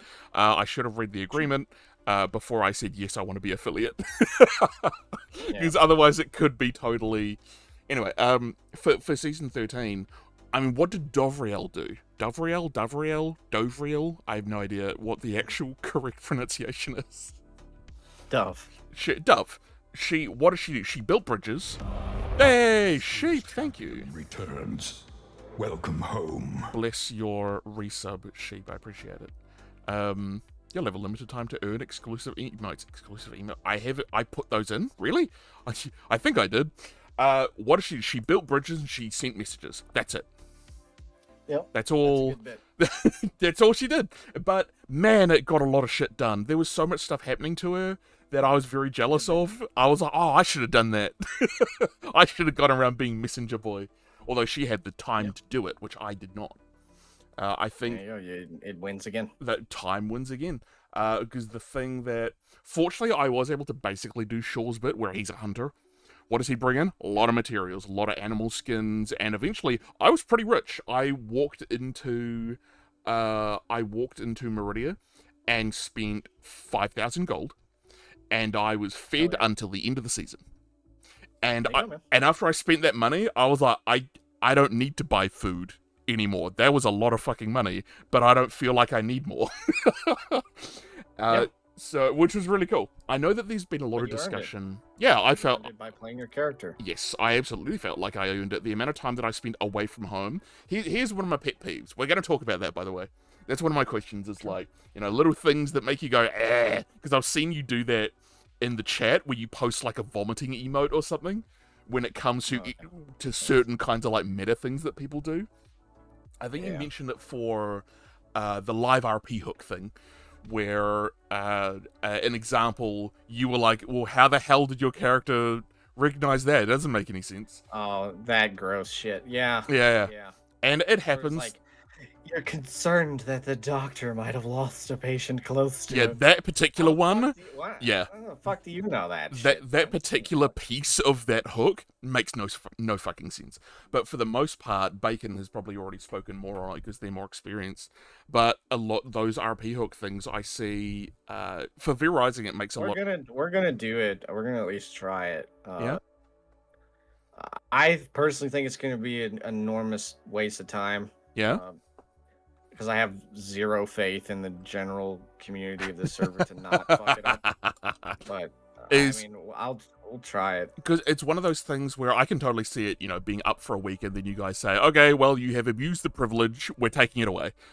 Listen, man, the first time I see, like, notice board shit, I'm like, dude, fuck it. No, this is exactly what we said would happen. Yeah. Get this out of here. Yeah. It's gone. Bye. And that's why one of the things that I was putting in was like, guys, mostly talking to the community, not even the mods at that point. I was like, guys, please, I really believe in this idea. I think it's really cool, but I think it's a good idea. But for God's sake, it's not a notice board. So we used to have a notice board. Yeah. I'm pretty much exclusively the reason it got taken away. Yeah. Because I did some nonsense bullshit that made everyone really, really, really mad. Again? I'm kidding. Dude, oh god, dude. I was a shit player. I made everyone so mad all the time. I got banned like 3 times. But it was a bad call. It's too easy to troll, it's too easy to be an asshole. And you basically face no in-character repercussions from it because people will act on it, but they won't pretend that they haven't read it for some reason. Right. We will try it. I think it will last 2 weeks. It might work. People might get it, but like, I think that it's too esoteric to be like, okay, it's like a feeling. It's not like a thing. It's like an idea that you have for your guy, but not like a thing that you know about the guy. Yeah, it's meant to be it's gonna be hard to explain to the normies. It's why I did my best to boil it down to it's the senses. What can you see, hear, smell? You can smell that pies are being baked at the local tavern. That way, you don't have to be like, all right, let me spend 10 minutes writing an evocative raven to the tavern owner to be like, well, I know that you're online, but does my character know that you're online? Which at that point, just visit the tavern. Fuck it. Just be like, are you open? No? Okay. I do that all the time where I go out on a Sunday morning there's a convenience store, a little dairy that's literally like 5 minutes down the road from me, and I'm like, I want to get, I don't know, like a little can of Fanta or whatever. And I go down, and I'm like, are they open? Google says they're open. They're usually open at the same... Oh, no, they're not? Okay, well, turn around and go somewhere else. Just do that in-game. Yeah. But I know that not a lot of people like the travel time. Oh, here's something. Apparently, the horse speed was busted for S13. Yeah, it was broke the whole time. Oh, God damn it.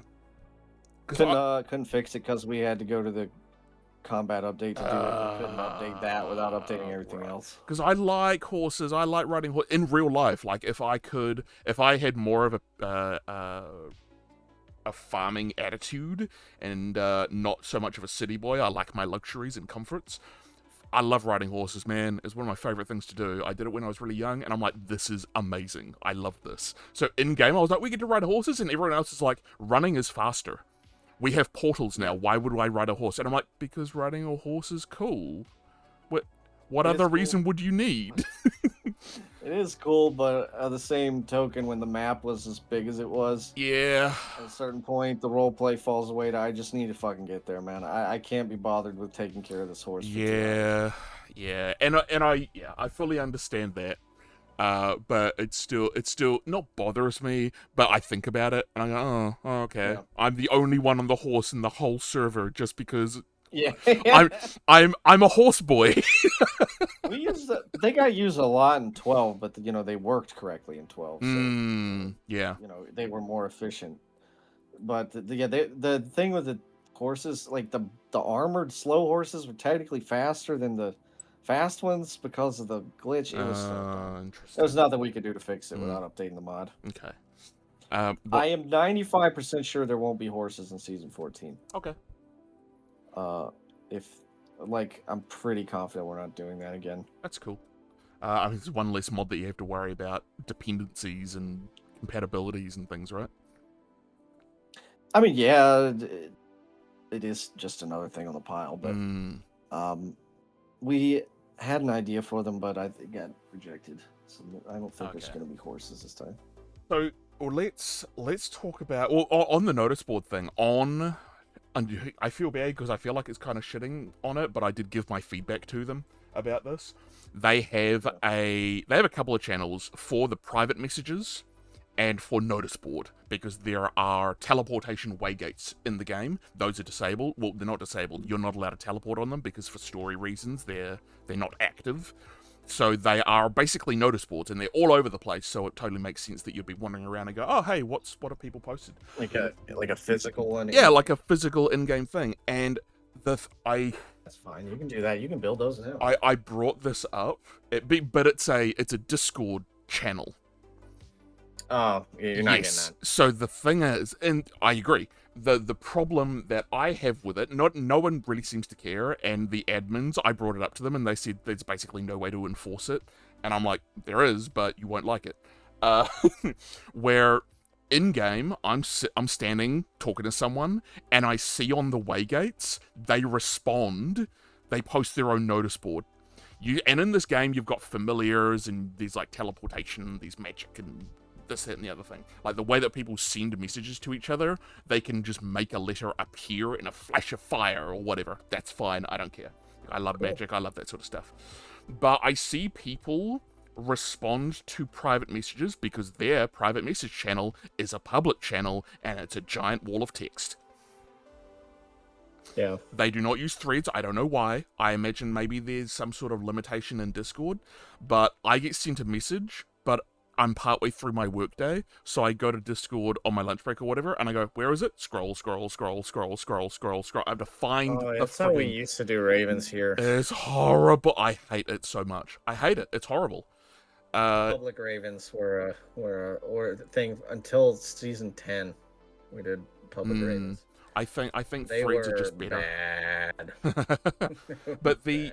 I see people respond both in the public waygates, the notice boards, and in private messages while they're standing in front of me and I'm talking to them. Yeah.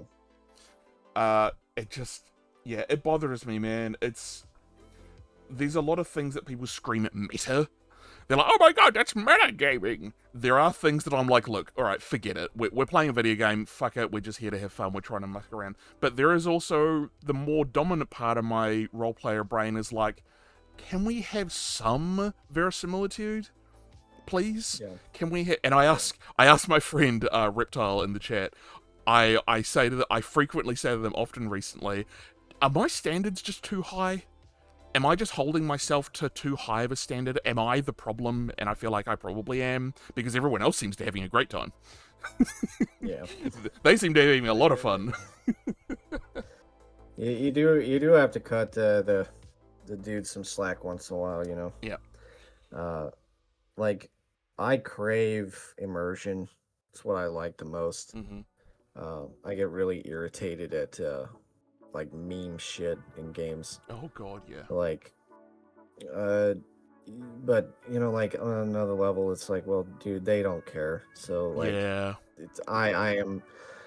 If like 95% of the people are like, dude, it's whatever. He said 6'7", it's no big deal. Then like, you know, well, it's clearly me that's too anal to just let it go. Yep. So in some ways, yeah, it is kind of my bad. I feel that so much because the phrase that people use in V Rising in the server is they say, when you're like going out of character or you need to do something out of character or something's happening, they say like you know, spirits affected me or whatever. Which when I first heard it, I was like, oh yeah, I get it. I get how that works. But last night, I was playing and someone was like, hold on, I have to tend to spirits. and they turned around and walked into a corner and just stood there and went AFK. Yeah. And I've had my character in character. I had him say, "What are you talking about? What are they talking about? That spirits? I don't see any spirits." With you, I would be annoyed with you. Yeah, Like, I know, what he's I doing. know exactly, and that's You know the thing. What the fuck he's doing? And I said that to my Get friend over the other day. I said to them, I was being a dick. Yeah. I was being a dick. I know what they're talking Here's the- about. They know what they're talking about. We were having a meeting once with this guy in season 12, and my Jarl said, "These people going mock fucking town on their horses is really pissing me off." And the Jarl goes, "What's a mock? What's mock fuck?" And I'm like, dude, Oh, you know, right. you calling attention to it is like worse Yeah. than I get than that. him absent-mindedly saying mock fuck. Like, dude, you have to accept on some level that like modern speech is going to slip into the game. Okay, Yeah. it happens. It's fine. It's whatever. He's not breaking character. He's mad that people are riding the horses too fast. I got in trouble once for saying someone was going blank miles an hour. And I got pulled into a ticket because they were like, "What's a mile?" Oh my And I was like, god. oh my fuck! You man. got pulled into a ticket but, for like, that? Did the mod? The If you think you heard it, you didn't. Yeah, that's... But like, dude, you gotta accept it on some level. Like, you calling attention to it makes it worse. Yes. Yeah, Like, I agree. Sometimes Yeah. you're playing a video game, you just gotta fucking go right now. Stuff is happening, your cat knocks some shit over, you gotta fucking go. And logging out takes longer than walking to a corner and putting your head against the wall and saying, "Yeah, a ghost is pointing at my head" or something. Like, you gotta roll with it. I'm on the receiving end Exactly, of that. sheep. Yeah, sheep is correct. And on that, what I see is happens at Verizon because it's an action RPG, so you've got spells and stuff on your keys. Every now and then, someone like misclicks, and what does everyone immediately do? And I hear it and I go, "Oh Christ, Jesus!" Like I actively went, "Ugh," and like I had push to talk on, so I didn't hear it. But at my desk, I went, "Oh, for God's sake!" Where someone was like, "Oh, sorry, there was a mosquito," and everyone around them was like, "Oh yeah, we hate those mosquitoes, huh? Yeah, those mosquitoes are really horrible." And I'm like, "Guys, shut up! We're in the middle of a fucking scene here. Are you kidding me?"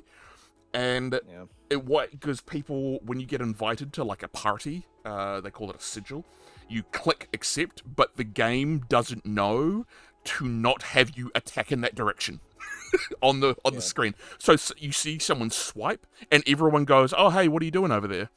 And I'm like, "You knew what was happening, why?" And so in the reverse, I'm trying to put a tamp down on myself, where like, I know what they mean, they know what they mean. It's on me. It's totally on me. I was just being a dick. You just Pobody's nerfix. It's a part of it. Oh, Ozzy, how's it going? First time chatter, Ozzy. We spoke to someone named Hello, Ozzy just a little while ago. I watched that. I watched him talk. It was great. I was really happy to be Oh, able to talk to Autumn, Ozzy. yes. He was cycling through emotes. I know. Oh my god. I remember when I first used the book and I exited the book and I'm like, why am I headbanging? What the fuck? What's happening? You hit the exact right key, man. Oh my It's god. really exciting to writing books. Yeah, it is. It's literacy is fun. And now there's twice as many emotes, so you're gonna be doing some crazy my God, shit when yeah. you write books. It's- It's kind of It's going so basically do it in private. Yeah, so let's does talk well. about, so speaking of, we've talked a little bit about stuff that kind of frustrates us, but it's low, that's like low, look, just forget it. It's on you to control yourself.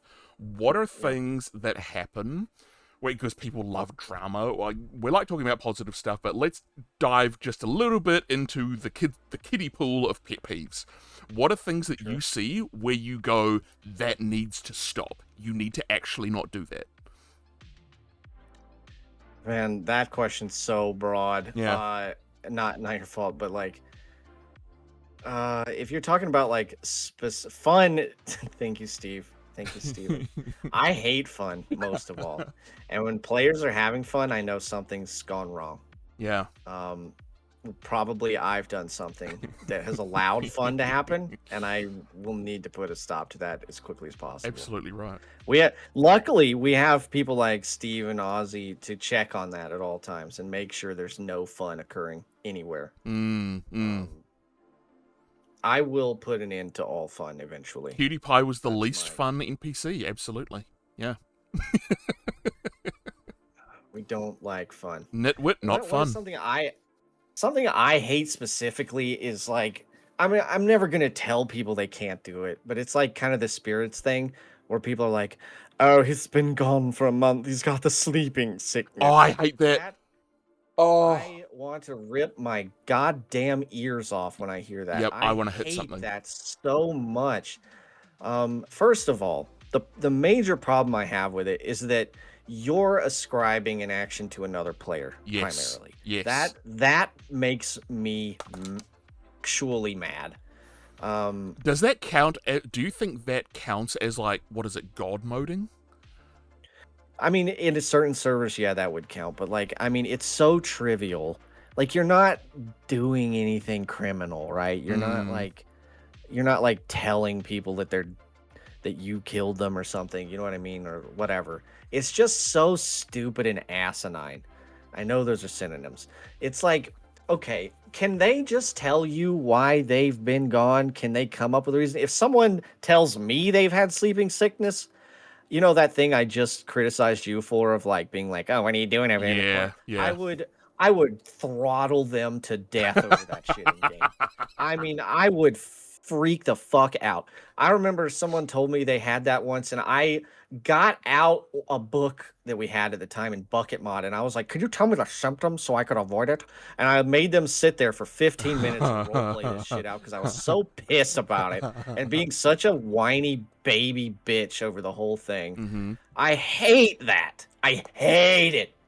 The other thing that we do actually have ticketed people for before is when they'll do some shit or whatever, and they'll be like, I'll pray to the gods over this. I'll pray to the gods. Yeah. And I'll be like, what gods are you talking about, man? You're like, if someone came up to you and was like, hey, can I take that carrot? You wouldn't fall to your knees and pray to Jesus Christ. You know what I mean? Like, I know there has to be a layer here between like the real life and the fucking rule set of the video game. Like, it's understood, right? Yeah. You have to make tickets sometimes. And coming up with an excuse as to why you can't talk for 2 minutes because someone's mad you took their fucking horse, it's understood. Yeah. But the specifically people saying that they're talking to the gods, for some reason that specific thing makes me crazy. I hate it. Hold on, I need to pray about this. I accidentally hit the ground. I made a hole. I need to pray about this. Why would you pray to God because you dug a hole? Yeah. I remember in season 10, I was with a group of people, and the NPC faction that season was the Alpin Company. And we had dug some copper, and they were like, oh, pray to the gods. I was like, why would you pray to God over a fucking hole in the ground? And they were like, well, the gods get angry if you leave holes. I said, they do? What religion do you follow? And then I was like, if you're bothered that much by it, just write a letter to the Alpin Company and have them come and make someone fill it in for you. Yeah. Like, I mean, there's limitless excuses as to what, and you don't even have to draw attention to it. Everybody understands that you got to make terraforming tickets. You don't have to go off and talk about your deities over it. We talked about immersion. That pulls me out of it so fast. It's utterly pointless. Yeah. Just don't talk about it. In season 12, I mean, just be like, hey, I'm thinking, I'm busy. I don't have time to. I just can't talk right now. In season 12, it kind of made sense to come up me. with a story for it. It made sense to me in season 12. One, because I was new and I was like, all right, well, I guess this is the way that things are, and because the gods were objectively real. So in my mind, I was like, well, I guess I can basically have Oren be like, yeah, fair enough. Like when I think it might have been Sigrid, Hey Autumn, said the gods get angry about stuff, I had Aaron go, yeah, that makes sense. It's their land, and we're fucking with it, so I totally get why. So, Autumn, I was just talking about this. I know there's a need, like there is a need to pierce that layer Yeah. between rule and action in game. It's sometimes it's just the specific nature that people culturally use to pierce the veil that just irritates me to death. Like the sleeping sickness or praying about trees or whatever. We had it's irksome.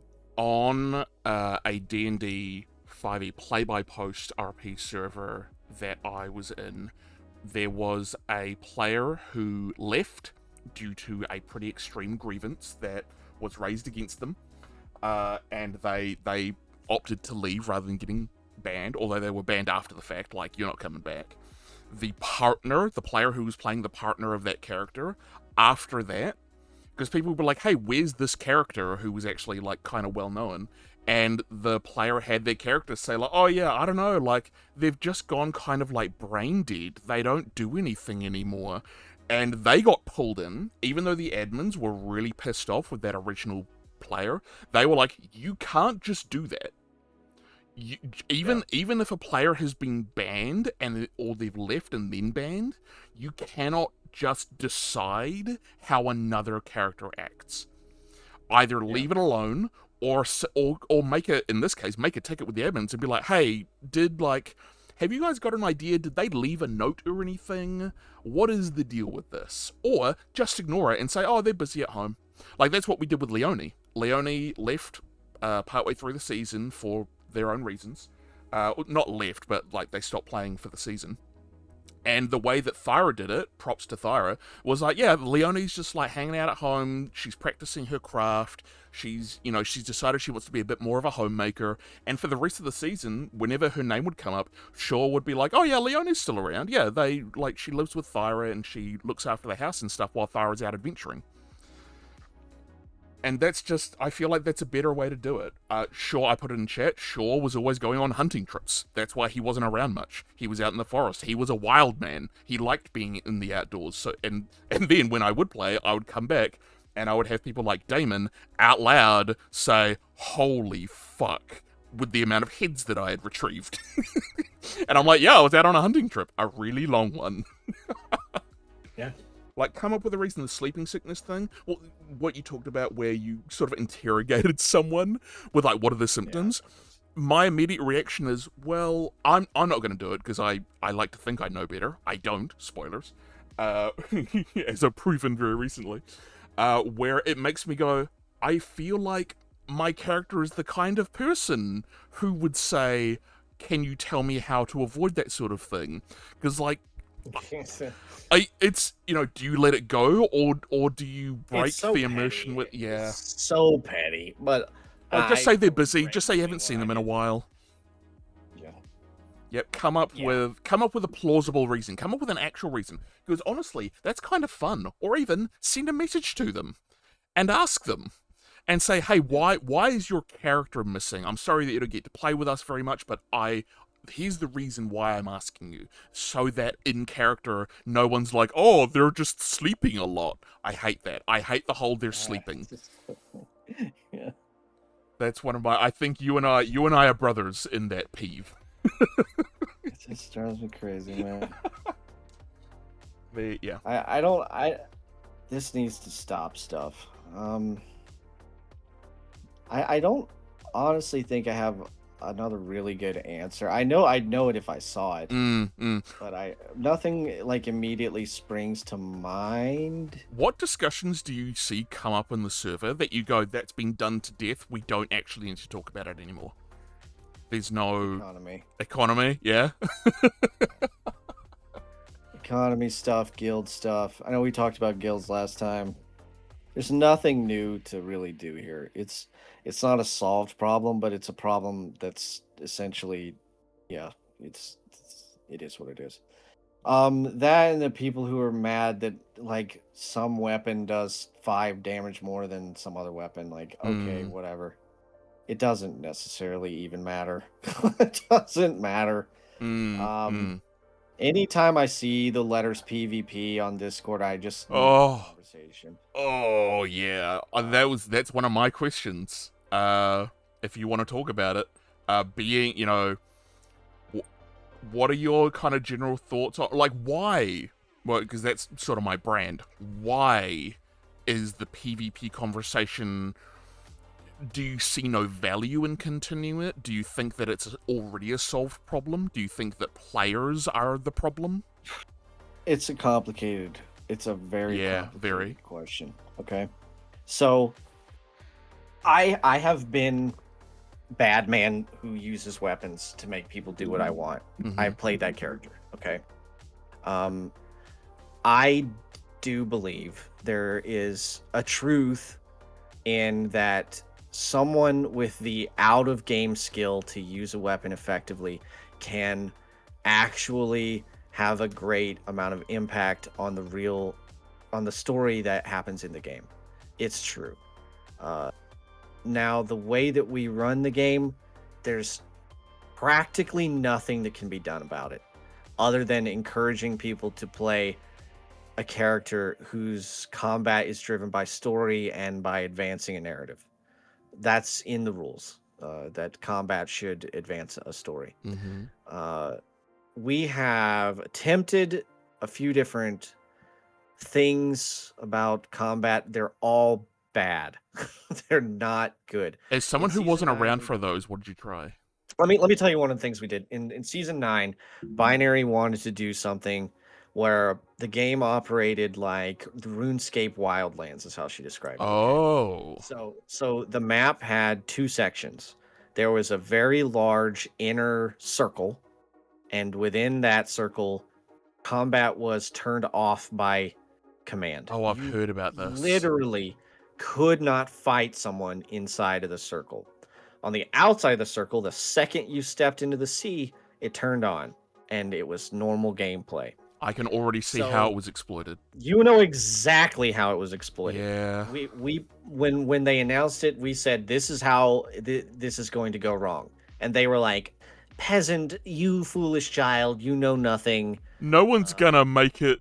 No one's gonna abuse. No gamer, no nerd is gonna abuse the system. Within days. Exactly what you think happened. Oh There Christ! was a big town on the inside of the ring, and they were off doing shit to people on the outside of the ring, and there was fuck all nothing you could do about it. You just couldn't. The literal rule was you could not engage with them on that level at where they lived. And it got to the point where me and some of the people who were living in a town outside of we called it Odin's Eye. It was like a spiteful thing that we came up with. We went to the admins and they were like, we cannot do anything to stop this. Like, if they're gonna keep raiding us, what options do we really have other than just declaring a war, which we don't want to do? It didn't merit a war. Okay, it wasn't like people had been killed. It was annoyances. It was Right. like occasional combat. It was petty theft. It wasn't like so So the they obvious answer of forced "I'll the just go town talk to them" move. wasn't viable. It was not viable. They hated us, and that's fine. Hating us is good, in my opinion. Mm. There was no issue whatsoever with how they were behaving, other than the fact that we couldn't do anything to them in return. We couldn't engage with them the same way they were engaging with us. And when they forced the town to move, half the town quit. Oof. How many people? And a lot. That was the biggest town in the game. So like that was like another example. There would be people who would come halfway out of the circle, fuck with you, and then just take a step back, and they're safe. And there's nothing you can do. You can't even shoot them from there because of the way it worked. And it's literally exploitative. There was nothing you could do. In season 7, they did this god awful bullshit. People were so mad about the pirates that season. They were a group of bad dudes that I, of course, was running because I went way too hard in 7. I'm the first person to admit that. But like people got really, really, really, really pissed about the pirate thing. And so they built this thing. It was a Discord only list. And The list. if Ozzy you brought that got- up. What is that? Yeah. Okay. So if you got robbed or attacked or any way affronted by someone you didn't like, you would say, I'm going to be put on the no PvP list for 72 hours. And they would put your name in a Discord channel, and nothing bad could happen to you for 72 hours. Right. If someone was mean to you, they were fucked. It was over. Like, you couldn't do shit to them. You couldn't even come up to them and just be unpleasant. Not even draw a weapon. If you looked at them the wrong way, it was over. The admins would be up your ass like that. Right, that's what my question was going to be. Would it be the admins, or was there some automated system? It was just a manual adding thing, and you would have to add your own name to it, put your time limit down. It sucked so bad. People would put whole towns down where you just weren't allowed to do anything. It kills RP. Or because it kills people would drama. come up to you, do shit at your house, put themselves on the no PvP list for 3 days, and it's just like, dude, why am I even engaging with this? It's so stupid. It was not a good solution. Correct. Autumn said there's Autumn knows it. Cooldown Yeah. sounds nice. There's no way to enforce it that doesn't suck. And the problem, Autumn, is that it sucks for everyone.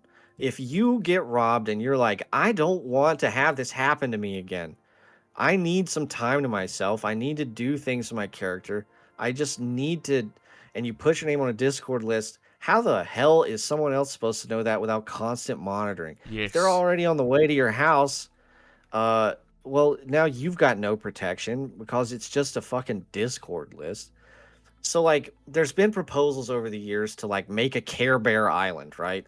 Where it's off the map. You go there and you can just sit there and nothing bad will ever happen to you. No one can go there and rob you. No scary guys will ever come up and use a scary voice or put a sign down that you don't like. And you can sit there and plant your carrots all fucking day. But that's dumb as shit. Like I said, it's like with the guys who only want to collect goods. It's like, well, what's the point? Just go play the video game with your friends. You're not building a story for anyone else. You're just building a house and taming dogs. Yeah, why are you on a It's not a role-playing character. server if you don't want to roleplay? So the people who get irritated the most about this are typically the dudes, and they're almost always men, who have put in their character lore that they're the strongest, bravest boys. They're the strongest boys in the whole world, and they're so strong, and they're the best boys, and every girl loves them because they're the best boy. And they lose a fight because they suck butthole at pressing the left click on the mouse. They can't do it. They're bad at it, and they lose. And that's not fair because they're supposed to win because they're the best boy. And maybe their mom told them they were the best boy in real life. And now they're mad about it because Andy used a mace. And maces are overpowered because maces beat me in fights. We need to rework all of the weapons. Yes. There was a guy. That's some other server. I'm not going to talk about that. But like,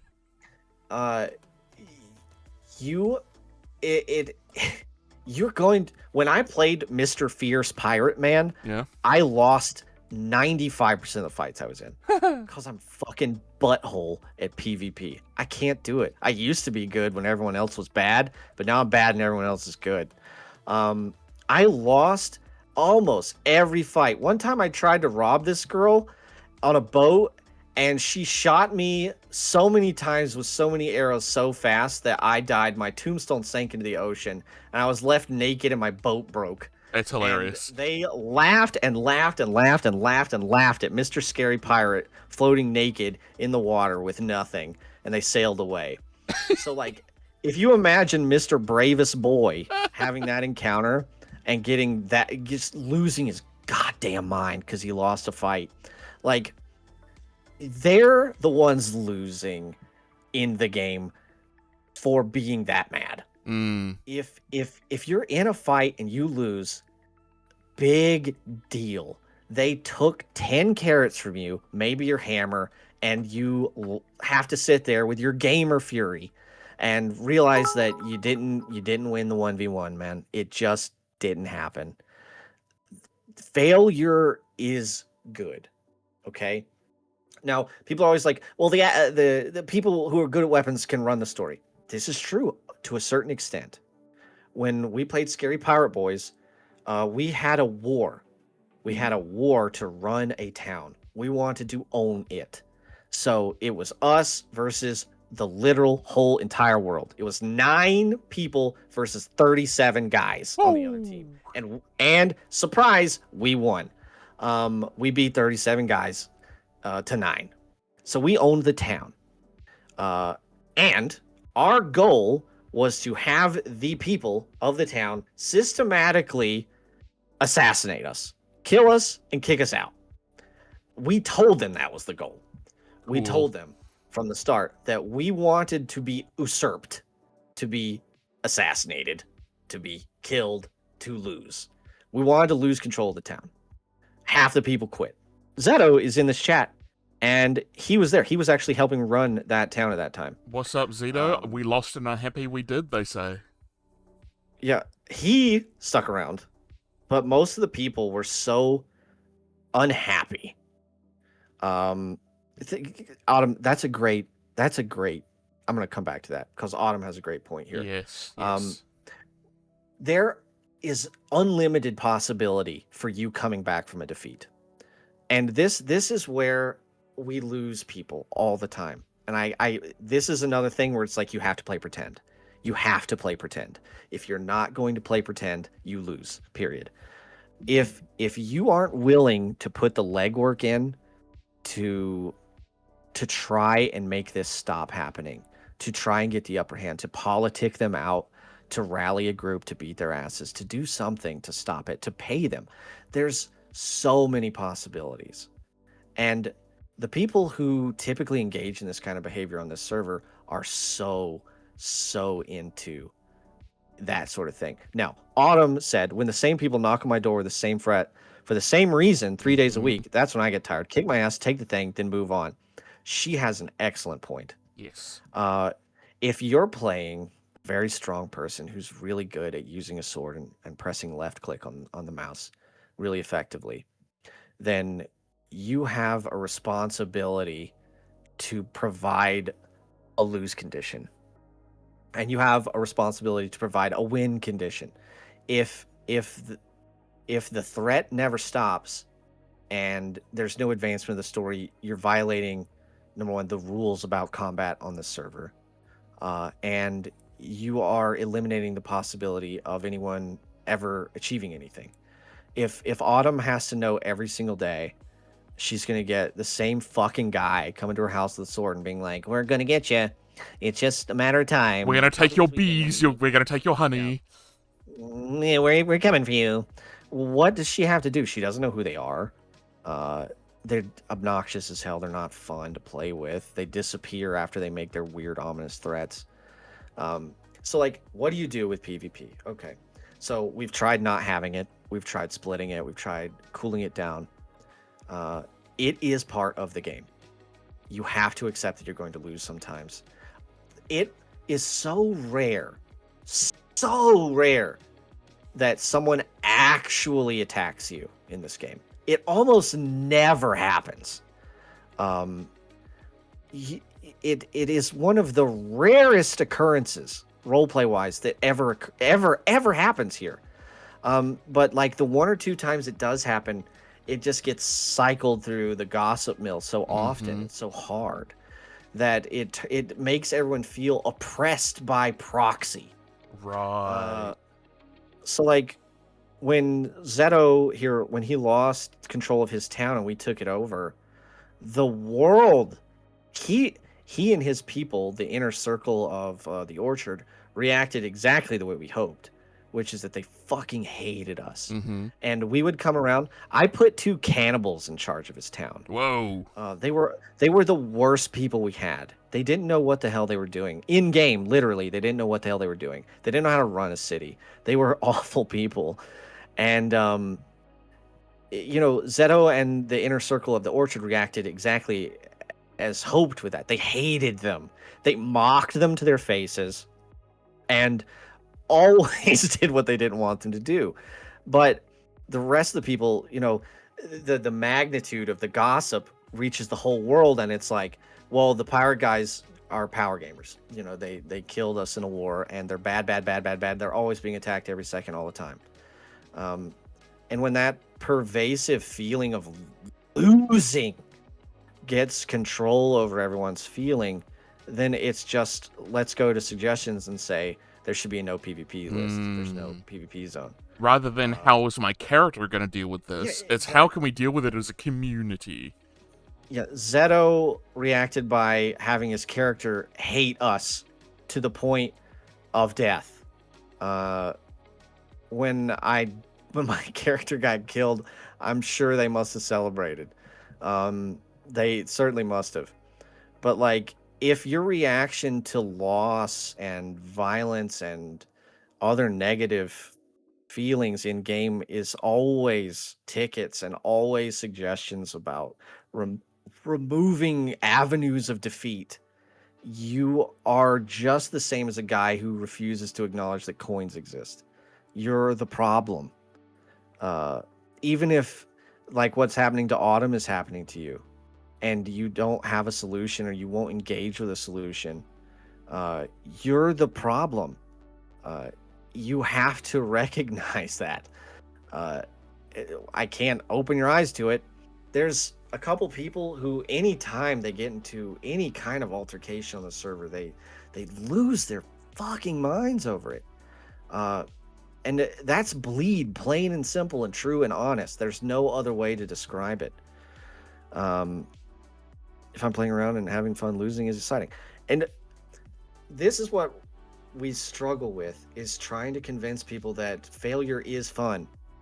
To have a goal and always achieve it, it can be, it's nice, but having to solve some problem to get to the end of your character arc is equally exciting. I can use Shaw season 13 being able to finally getting what Dreamy has said was the best ending for Shaw and Osidia. Oh, there were evenings that I was sitting here and I'm role playing with Dreamy, and she is philosophically beating my ass. Like, having to navigate the complex psychology of her character and having to actually work my fucking ass off. Like, how do you not see what the wrong thing is? What is the wrong thing to say? I had to think my skull apart. And I said it in the interview with her, and I said it to her as a player. I'm like, I was actively having like not actual nervous breakdowns, but I felt so incredibly fucking challenged trying to get to the stage at which I'm now like, oh my god, I did it. Holy shit, I did it. Yeah, that was the best role-playing experience I have literally ever had, ever, in any game. And it was fucking Valheim. I get it, man. When we talked earlier about the economy, and you talked about people who what was the exact phrase you said? It's, I'll come back to that. I'm gonna refactor that thought. Like, I do, to state my biases clear and frank, I do tend to side more often with the frustrations of darker characters, because this server is almost positive to a fault in game. It has been a community issue for as long as we've been here. I'm certain it must be the same in many other servers as well. Like, negative actions tend to create extremely overblown reactions from the rest of the community. Mm-hmm.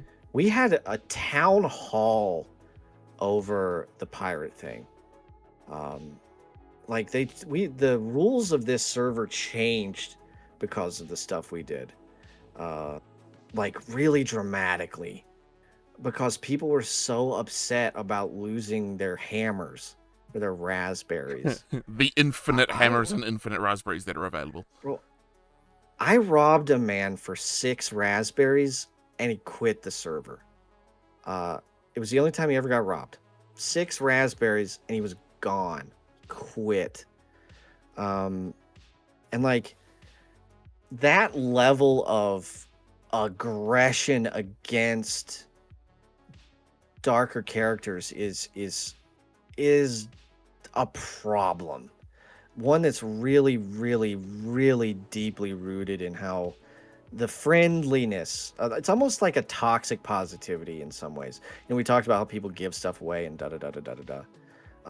They're extremely hostile to negativity, to the point where we have to factor that into how admin stories work. It's kind of I think the number one problem we have here, and I think it really boils down to, in effect, I'm playing a game and I want to win the game, and they Right. lose track of the pretend. They lose track of like, well, they see a hostile action as opposition to their joy, instead of an opposition to the character or to a situation. It's an opposition directly to the person who's encountering that negative action. And that's hard to break because that's rooted into like video game psychology, right? Like you get knocked out, there are negative repercussions for that. We've built those. You do lose things. You have negative statuses literally ingrained into your character when you fail to win in combat. It's built in, so it's psychologically it makes sense, but like you have to get over it. You just do. You have to find a way. There was a situation last season. A character was being attacked by the monks. And the character who was being attacked by the monks fled and ran and ran and ran and ran for probably half an hour. But every time they would catch up to him, he would attack and fight back for a little bit, and he even knocked a couple people out. They would catch up as a group and he'd start running again. And one of the guys got so mad about this. He came and opened a ticket and was like, "What can we really do? What can we do? I'm so mad. I'm so mad." And I was like, "Well, have you considered like locking him in a building and then beating his ass?" He was like, "We can't do that." I was like, "Why can't you?" Why not? Yeah. He was like, that's against the rules." I said, "Where? Show me." And he was like, "Well, I just thought it was." I was like, "Why would you think that trapping a guy you want to beat up in a building, beating him up is evil, is bad? We're not going to get mad at you for that. And if you thought that, why didn't you ask?" But he couldn't get over how pissed he was losing the fight. He quit. The solutions to these problems are always there. Like that guy, maybe he shouldn't have ran for half an hour, literally straight, like real life time. Maybe he shouldn't have done that. But he didn't do anything wrong. If I was being threatened, I would run for my life. Yeah, and if for I as could long run as they for 30 chased you. minutes and get away. Yeah, if I could get away by running, I would do it. And if I could knock you out every now and then, I would definitely do that. Yeah. The monks should have peeled off after a few minutes of getting nothing done and said, we'll come back to this and Yeah. we'll get you and we will take what we want. And then tricked him into coming to a building and killed him. That's a solution to a problem. That's the kind of thing that's how you have to think when you're up against something like this. You can't think about it like a video game. Like, well, he shouldn't be able to run for 30 minutes because his stamina should run out. He's got too many potions and da-da-da. Yeah, well, we can run faster than horses this season, so... Ozzy said during his interview with you, everything in the game is a skill, including charisma and that sort of thing. Yes. And this is true. Your ability to think of solutions to problems, be it combat or anything else, is a skill. And if you don't possess it, you will have a bad time. But it's a skill solving that these can be problems. advanced and can be learned. Yes, correct. And it, if anything, present the problem to other people. Hey, there's this guy. We want to cut his hand off because he's a dumbass, and we hate him, but he keeps running when we catch up to him. What do we do? Well, maybe you should lock him in a building. Oh shit, why didn't we maybe you think of should- that? Maybe you should build a trap floor. I remember we were trying to kill a character in 7, and when they came into this house, we had literally built walls around ourselves. He came into this house, we had a guy jump in front of the door, and then we axed our way out of the walls. Yeah. Started beating his ass. Yeah. and like, kid, I that's the kind of shit that if like you really want to win a fight, that's what you gotta do. You Be gotta underhanded. clever. You have to- Yes. yeah, you don't like, oh, I'm a valiant knight and I never fail. No, you fucking do. Everyone loses. You're a dumbass for writing that in your character lore. PvP is a problem. It always will be. Your ability to navigate it by being intelligent, calm, and thoughtful is always going to get you further than Yep. being pissed about it and crying and Who are- suggestions and making a ticket saying ban swords. Yeah, It's- if that's the end of it. if you want to bring realism into it, the war leaders and warlords of history and of nowadays, they are smart, academically intelligent people who are also soldiers who have also lost a bunch of times. But the reason that they're still alive is because they were able to intelligently navigate their way out of a dangerous, life-threatening situation. If you want to beat Andy in a fight, you lock him in a room, put yourself up on a balcony, and shoot him with arrows until he's fucking dead. There you go. I just solved the Andy problem for you. Or you do... He's really good at using a sword, but he's not really good at standing in a kill box. Yeah. You Or know? you do what Andy himself suggested, hire some goons. Go hire Weissen. Hey, Weissenbach, you guys are the best fighters on this island. There's this one person who we can't beat. We will pay you to beat them and kill them. Oh, here's another great idea. Find out what that character loves most. If they're playing a Yes. good character, they will have something that they love most. Maybe it's a house, maybe it's a person. You go hurt that thing. Yeah. Okay? Tell them you're going to keep doing that until the problem is solved. And the Yes. problem is what they're doing. Their behavior is the issue. You have literally an infinite amount of solutions to every problem you encounter from antagonists in this game. We have infinite And carrots the and only infinite way solutions. you lose, the only way you lose is by getting real mad and saying ban swords. That's it. You lose when you do that. That's it. That's the end of it. There's nothing else to say. If you can't play pretend and you get that mad that your best boy guy lost a fight, it's over. You're done. You know, I have no time for you. I don't personally. I can't deal with you, and I don't respect your ability to play pretend. Essentially, I hate PvP isn't the problem. The psychology around it is a problem. Yes, if you want to TLDR that last 45 minutes, that's the there you go. That's the thing. I think because the reason that I wanted to talk about this stuff is because it comes up so much, and I'm like, look, let's hit this head on. Enough of like back and forth and people kind of, because there's only so much tone that you can put in text, blah blah blah. We all know that. But I was super curious to hear. The best thing you alright, can do to those things is just ignore them. Yeah. They're just dudes mad that they can't left click it. That's what it all boils down to every time.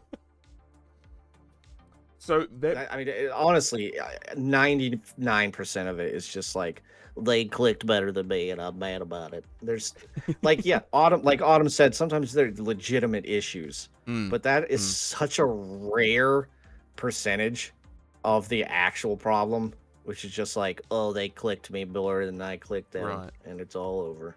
band. quit. So I was gonna bring that up. I wasn't gonna name it, but Drago is in here using sort of weird and wacky tactics in Valheim, like jump stabs, spamming jump stabs.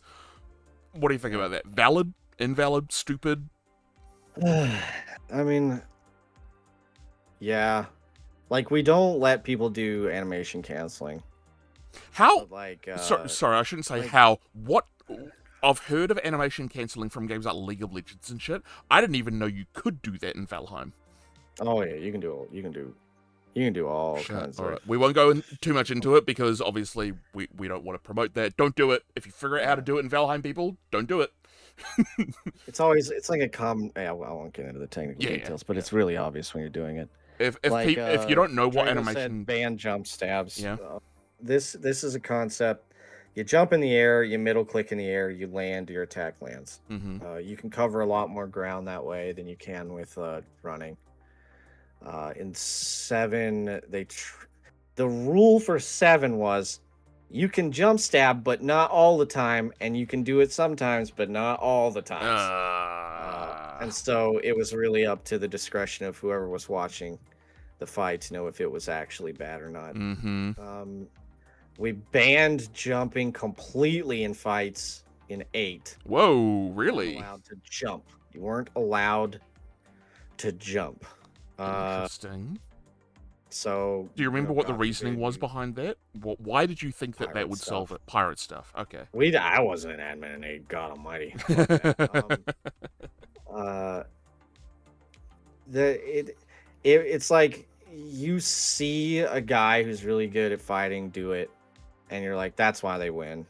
Mm, So we'll stop that. And then It's you're cargo like, cult they thinking. still win. Oh, they still win. That's weird. But we banned them jumping. How come they still win every fight? uh-huh. What are you gonna do?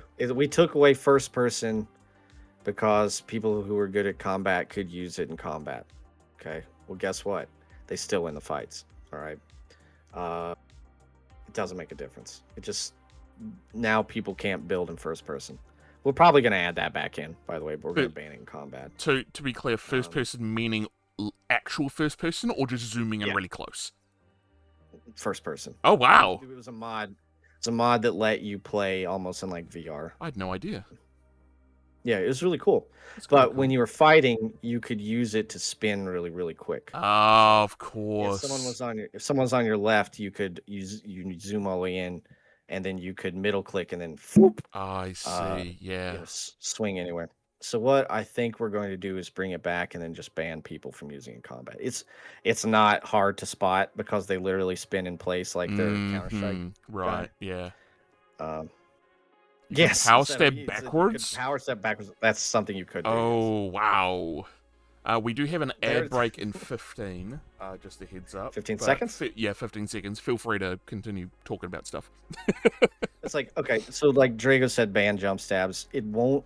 Number one, it won't solve for an issue. It's annoying, but it doesn't actually fix anything. It also just makes like, oh, you tried to roll in a fight, but you jumped. Well, now the fight's invalidated. Everyone's in a ticket. What did it solve? Nothing. So, yeah, and I'll stab you without jumping. All you got to do, stand still, middle click, better. There you go, you win. It's a technical skill in a game about discourse and interpersonal relationships. I understand it's frustrating. It's a mechanic. It's in the game. It's not going to come out. So the best thing you can do is learn to lose or get really, really good. React to in-character things in character. In character. There you go. Yeah. I definitely know that sometimes it's just one thing too much. You've had a bad day. Yeah. And then you've got this dude who calls you a bitch all the time, wants your shit. And it's so fucking annoying. And you hate him so much. He's such an asshole. And you know he sucks even out of character. And he's like, give me your shit. I'm so annoying. Give it to me right now, or I'm going to win the fight. I get it. But like, fuck it, man. It's going to take 30 seconds. You can go about your business. Just hand them the stuff out of your pockets and move on. You know, it is what it is. There's nothing to be done. And I'm not saying that in a hands going up, giving up sort of way. It's just, you have to accept it. It's part of it. Yeah, it is part of it. And that... losing... Your suggestion to nerf sword damage is not going to change anything. Yeah. Just makes you sound like a sore loser. Do you think damage changes would move the needle at all. Even if we We have ignored... changed damage on every single weapon in the game. A dozen times. Knife backstabs are nerfed even on mobs. Swords are nerfed. The stamina gains or stamina usage is buffed to the point where like you can't throw a spear more than twice. Yeah. Drago's real mad about jump stabbing, and I get it, but like, accept it. It's not going anywhere. Sorry, man. It's like I tried to fight for you. ridiculous. But I'm glad we address it anyway. Just at least that, you know, we've got some, I don't know, visibility so, maybe. To Drago's point, what we could do in a perfect world that has blue skies is that we can detect a difference between fighting a mob and fighting a player. As of now, it is possible to do that, but it requires using mods that suck horribly to do. And it would require a lot of significant code changes to how the game works. Right. And with every single update changing how every single thing in Valheim works, it's a terrible idea. We did look into this in 13 so that we could normalize damage values with all weapons against human targets. So like, no matter what weapon you were using, it would do the same amount of damage. If you were using a bronze sword or a black metal adgear, it wouldn't make a difference. You stab it, it does 20 damage, okay? To get that to work would have required so much effort that we may as well just make our own fucking game. Do you know what I mean? Yeah, Like, yeah. So, yeah, there's a solution to this. And like one of the things we were looking at was like, well, jumping would take 90 stamina whenever you had a weapon in your hand or whatever, right? So it's really expensive and hard to pull off, and you shouldn't do it. But that trade-off is okay. Well, we can't fix these things. We can't do this. We can't do this because all the time is going to be spent making this bad mod good, and then making that bad mod that's good now do what we want. That's an opportunity cost. You're going to lose a ton of shit that you could have had, but now a guy can't jump when he has a sword. Is it worth it? No. It's a terrible idea. It's a worse use of resources we could come up with. If we had 20 programmers in our own game, absolutely. We'd do it tomorrow. You have to pick your battles. We're modding a game made by 12 guys in Sweden who take 6 months out of the year off and have spent the last 6 years putting out 3 biomes. Like, okay. You have to pick the battles you want to win. We want to do some cool environmental stuff for 14. We're working on that. We could abandon all of it and make stamina do goofy shit. What do you want more? That's the question you have to ask. What do you want more? We don't have unlimited manpower. We don't have unlimited time. We don't have unlimited resources. So some shit you just gotta say, that sucks. Oh, well. Makes sense. That's all there is to it. On the subject of putting things into the game, what mods or mod have you in the past or even now wanted to be in the game, but you just can't because of compatibility reasons, or the other staff were like, no, we disagree? Well, I wanted birds in the game for years, and we added that, and it sucked so bad. Boy, I spent all my capital getting that mod in. Yeah, dude, I wanted birds so bad. Why is that? Do you just like birds? I thought it would be so cool for people to have pet birds, man. I was like, dude, yeah, you can have an owl that follows you around and it makes owl sounds. I mean, in the meadows, you hear bird sounds. That's cool, man. That was cool from an audio fun. Perspective. It made the world feel a lot more alive. Yeah, and then like the birds are actually horrible. They have a hitbox of 3 pixels. They drop boulders from the sky. They do Fuck the 900 rock, damage. man. Oh my god, I hated it. That's why I didn't want to go to the plains. I never wanted to go to the plains. Yeah. Listen, dude. I'm 100% to blame for the birds. It was what I wanted. I wanted birds so bad, dude. And like I just thought it would be cool to have an owl. I do agree with that. the bird nest. The There was cart killing was horses. Yeah. I loved at Thyra's next stop Gildemir location. She had so many birds there because she had built the little nest that I think domesticates them. And there's like, oh my god, there were like 10 of them there. So anyone who wants to go see them, they are still there if you have access to the map. She had a bunch of. I'm responsible for the birds.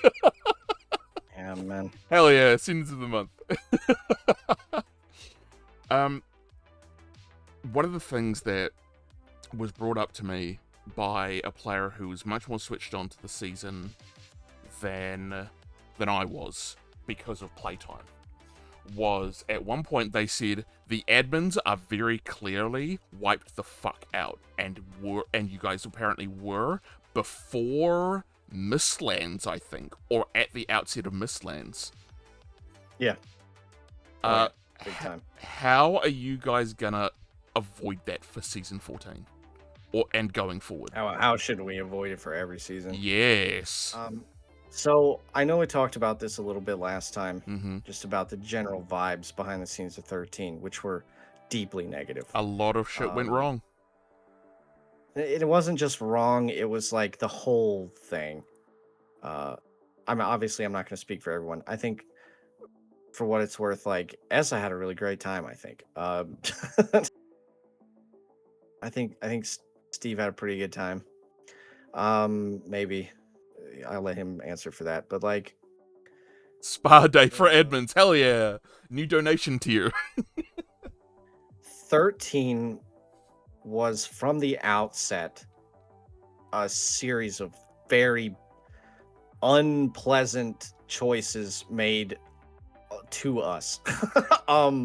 In my opinion, the raids were really cool. Players loved them, but they were expensive.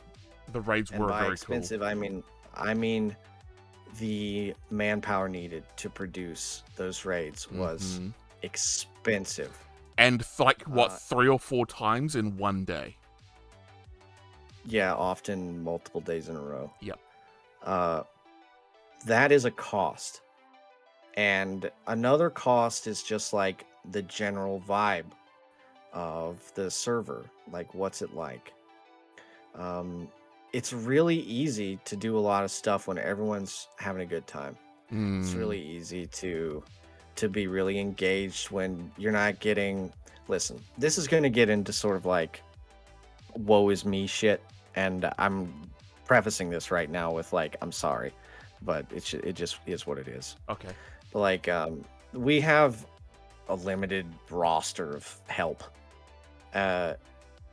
Like Ozzy's been on staff since the late part of season 6. That was 2022. The 4 years ago, everyone, by the way. The sheer amount of bullshit that you encounter over 4 years of being a Discord admin is unbelievable. You wanted to talk about like the history. You mentioned in a DM to me you wanted to talk about like how I got involved with moderation or stuff like that, or like server adminning and stuff. I've been doing like moderation tasks since I was like 12 years old on different websites and things. I was a moderator for the games subreddit during Gamergate. No, my guy. That is the worst time.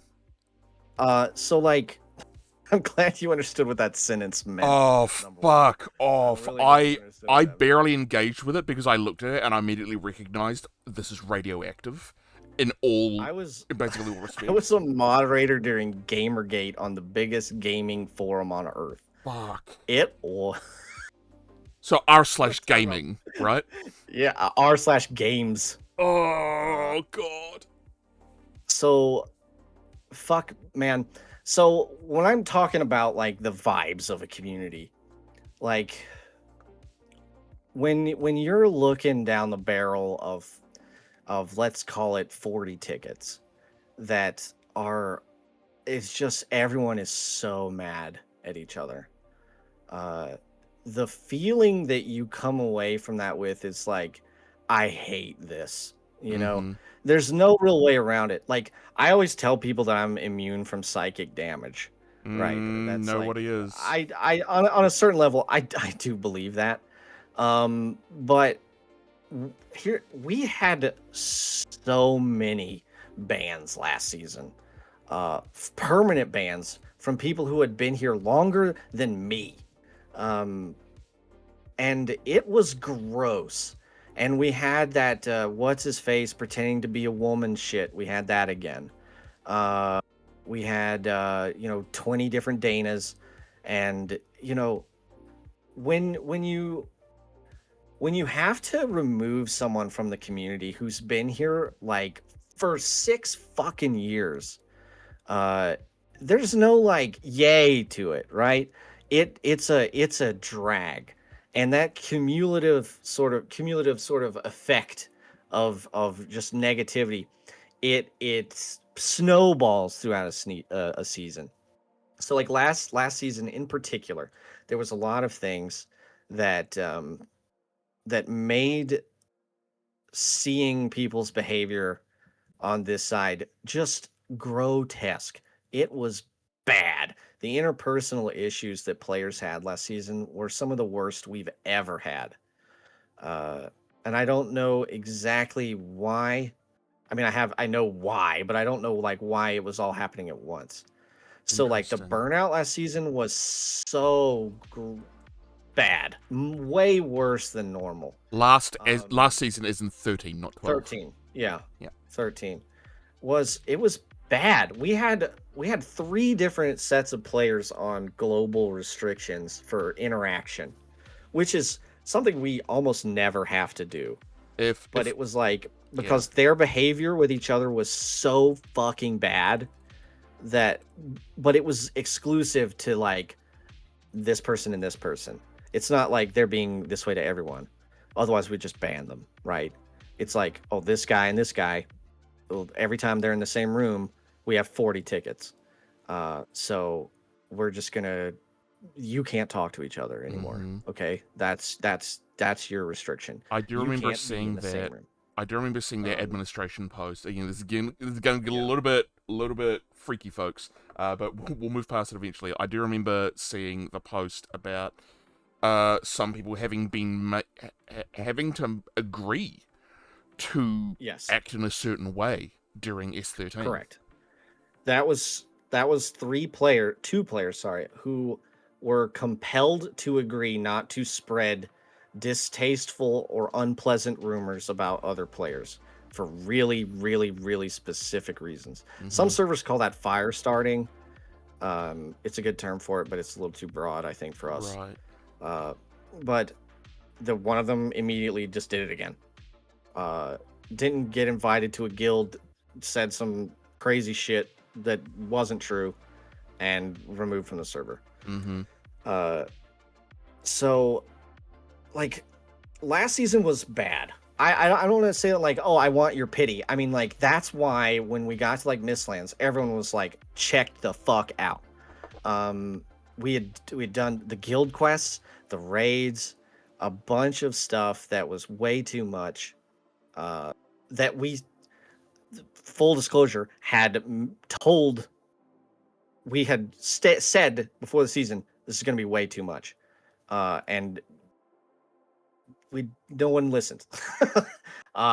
So it ended in a the vibes were dire. The vibes were dire backstage. And I don't think I'm speaking out of turn saying that. It was dark. And I think one of the reasons that season 14 has been we've been taking our time with it, like way more than usual. Good. Is because it was bad. It was bad. Especially I've never hated this server more than I did by the end of 13. I genuinely was like Wow. ready to walk out the door. Yeah. But we got through it somehow or another. How will we prevent that in 14? Great question. So one of the things that I talked a little bit about like my excitement for this story coming up. And the Oh things yeah, that I wanted to you do. said in interview number 1 that it was gonna blow our freaking minds. Okay, so the one thing we had this concept, and I was rallying the troops, and I was like, "We will not compromise on this one thing, no matter what. We must do it. It must be done." And everyone was like, "Hell yeah, we're gonna do this one thing. It's gonna be so good." And then I thought about it for a couple weeks, and I said, "We have to compromise on this one thing." and, and they were like, What do you mean?" And I was like, "I want you to seriously consider how we can do this when we know for a fact that we can't." That's basically what I said. Okay. And it was going to require such a monumental effort on a daily, if not hourly basis. I was like, I want you to imagine we're 2 months in and we just banned like everyone and no one's happy, and we gotta log in and we gotta do this again for the 300th time. I was like, how do you think we're gonna feel when you can't do it?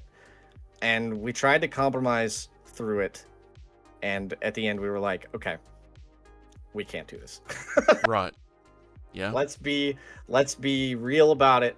Let's acknowledge our own mortal human needs and say that it just simply can't be done. Perhaps it could be done if we had 12 people on staff, maybe more, but this group of people cannot. And so my big rallying cry, I immediately buried my flag under the dirt and said, no, we simply can't. And I believe I was correct. And once 14 is over, I will tell you what we were going to do. And you're going to Season 14 debrief. Keep an eye out for it, folks. You're going to say, you will say, that's the coolest thing ever. I wish we had done that. And I will say, I do too. But, comma, semicolon, we would be dead. And it wouldn't be worth it. And you would have had a bad time. I can't explain this further without giving away what we are going to do. Right, of course.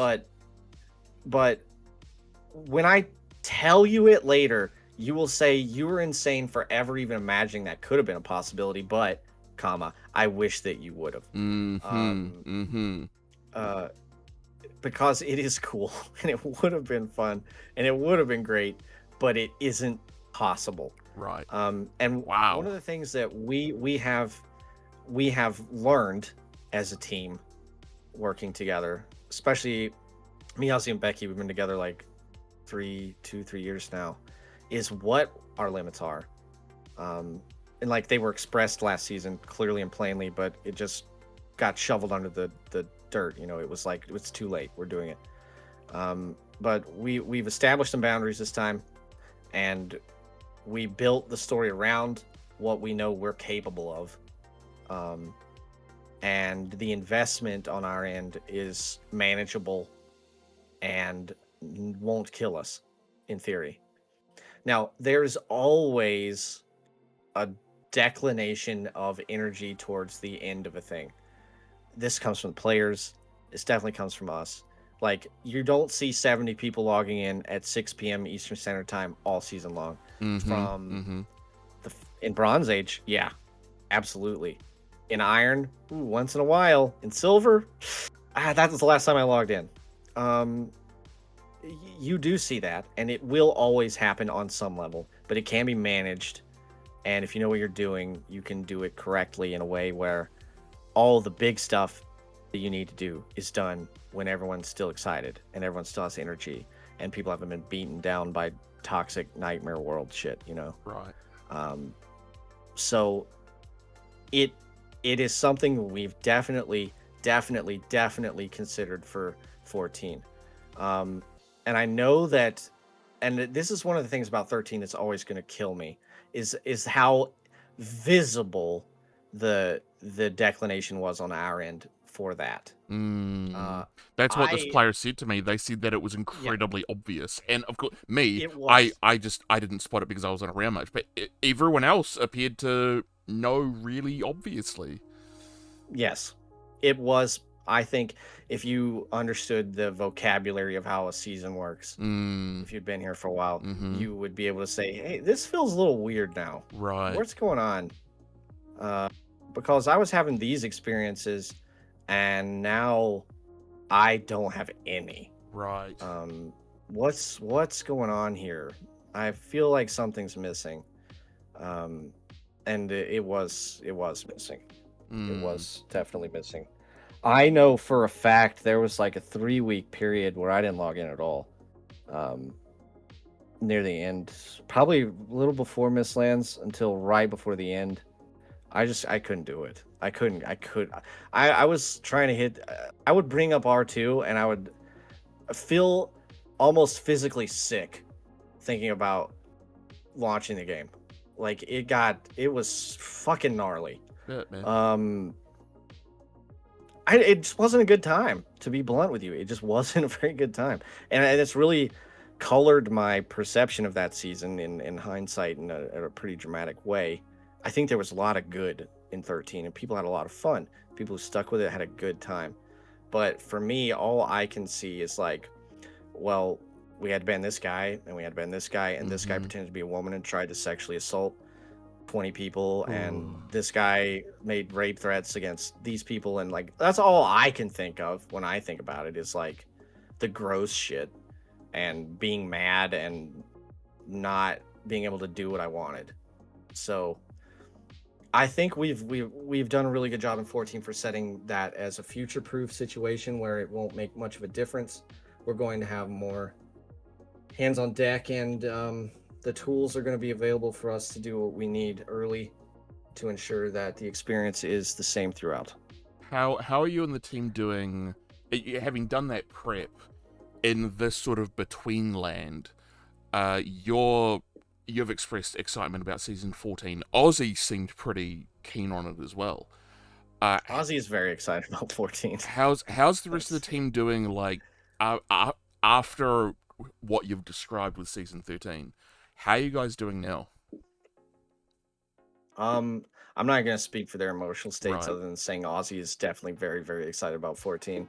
Ozzy wants us to move way faster than we are. I can say that. I don't think Ozzy has been. I think Ozzy's been frustrated at our lackadaisical approach to getting this one going. Do you think that it's healthier to have that laissez-faire attitude for now, to keep it a little bit more casual? I understand what his feeling is. Maybe. I mean, I'm not going to say that I understand on a biblical level, but like, I believe Ozzy thinks that if we don't move real fast, we're gonna like not do it. I think I think I could say that without him getting mad. Oh, I see. No, I get that feeling. Yeah, like if we don't do it now, are we just gonna keep pushing back the date? Yeah. Exactly. That's I've literally done that as of a few days ago. I was talking to my buddy Reptile, where I'm going to be running a draw steel game for them and 2 others. And I was setting up like all the prologue stuff. I'm going to do some intros until we actually get into the game. And about 3 days ago, I went, if I don't just organize to do the other 2 prologues, I'm just going to try and over-perfect myself into never running the game. So I just got to go for it. Yeah. The production cycles for this are usually really, really quick. And I think maybe he's just nervous that we're not moving so fast. But we did have a meeting the other day, and I think we calmed his feathers. We had an open admin task that I had started, or maybe he had started, I can't remember. And it was literally just like, what do we call this noun? Oh. And we had a few suggestions, and then Ozzy came in with the all caps. What are we doing? It's like, oh man, he's really having a hard time with this slow approach.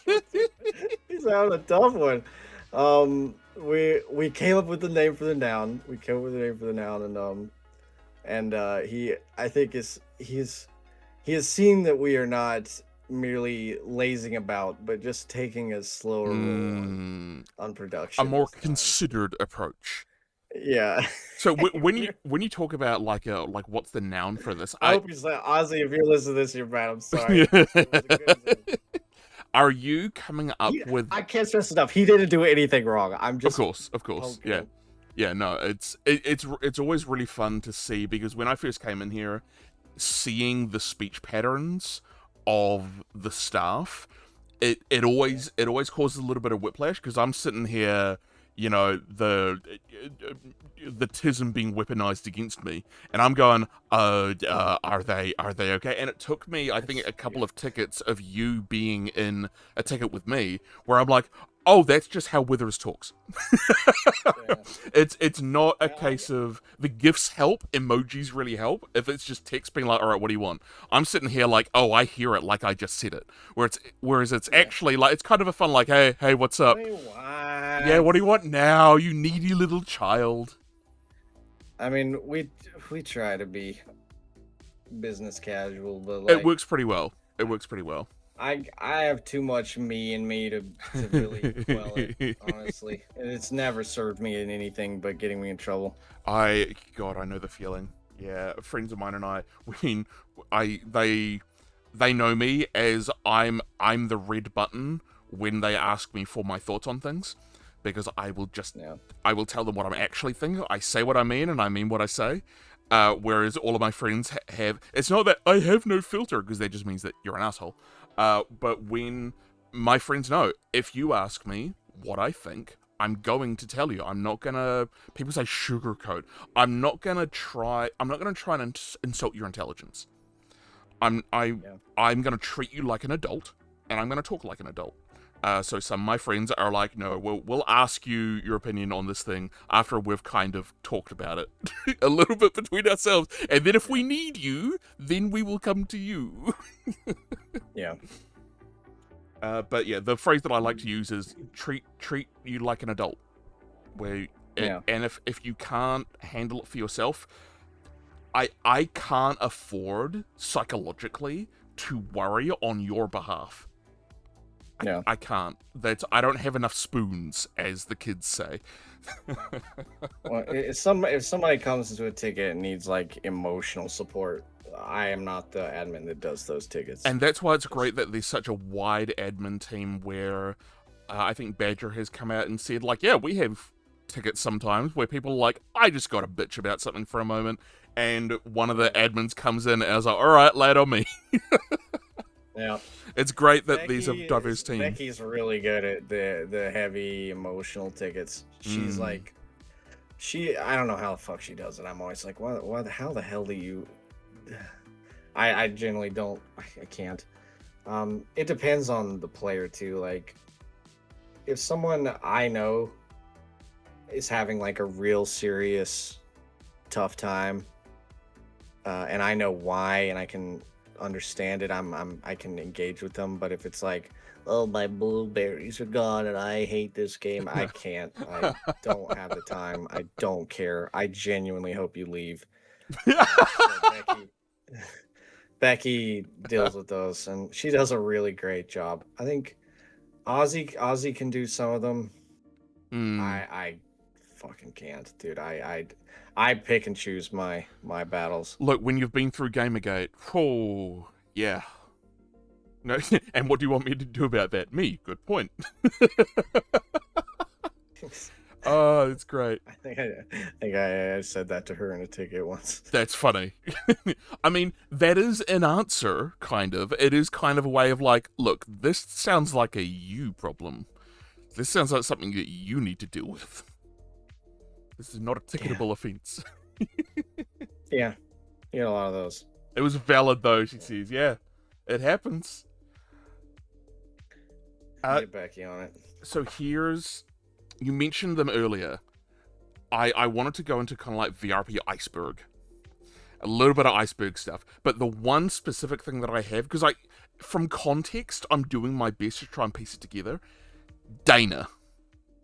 the fuck is that? So, okay. What in is going season on? 5 Yeah.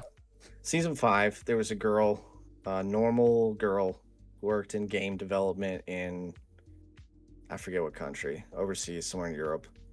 Normal person, great player, fun to be around. She quit until 10. She played again and was weird. Like, Oh. weird. But, like, okay. Just kind of weird. And then, it got weirder and worse. Weird I don't as wanna talk in too much feeling about it. like it's not the same person? Weird as in, like, something has psychologically occurred to make this individual I see. less you get it. Yeah. Less medicated than he used to be, I guess is a Right. good term. Big problem. Started doing like the, hey, Hitler's kind of funny, right? Kind of Whoa. like, you know what I'm talking about? Like the sort of like getting into the edge lordy, Oh, yeah. like, oh, Hitler wasn't so bad, am I right? Like, I'm just Oof. being funny. Holy moly. And we told him like a dozen times, like, dude, you stop being fucking weird. Like, if you want to go be a freak, do it somewhere else.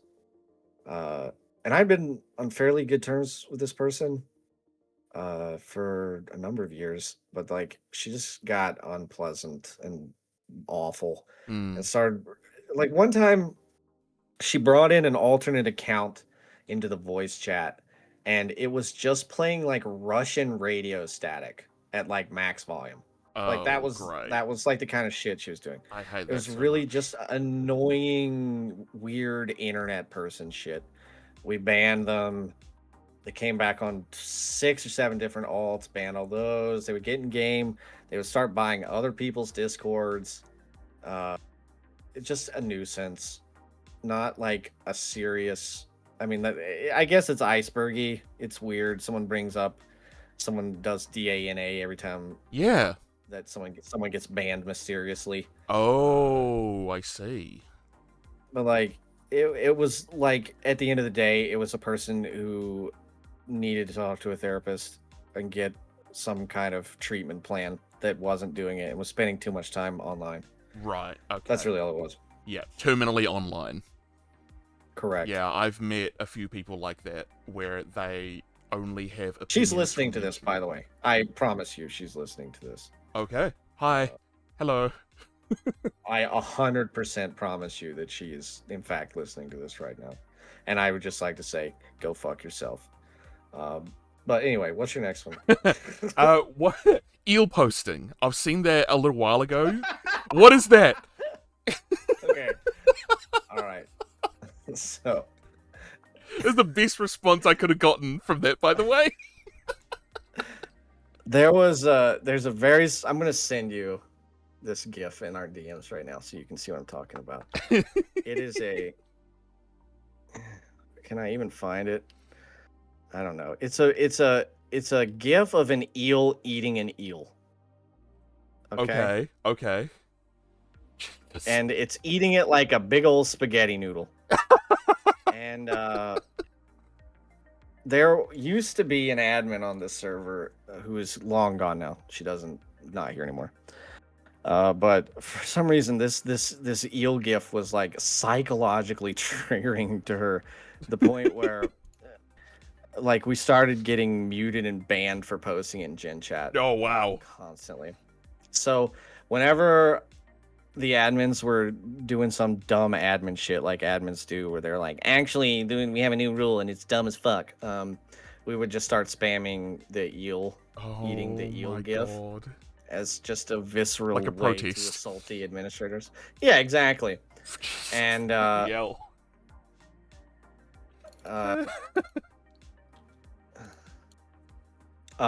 so we would post it and just being nuisances.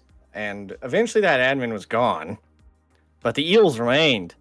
And in the spirit of camaraderie, we have continued to ban the eel GIF from being posted. Really? It is continued.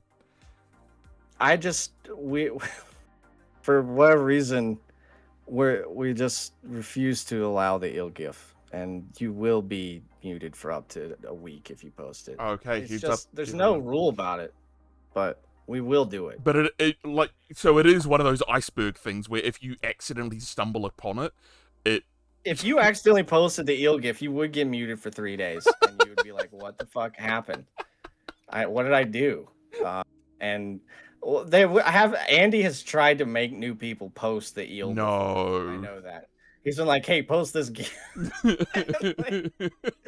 There's no particular reason for it. It's not evil or bad. It's like a but, cultural if thing I at this couldn't- stage. If I couldn't post it, I'm not gonna let you do it. Fuck you. If I got in trouble for posting the eel, you certainly can't. That's I will funny. not permit it. That's hilarious. I love that.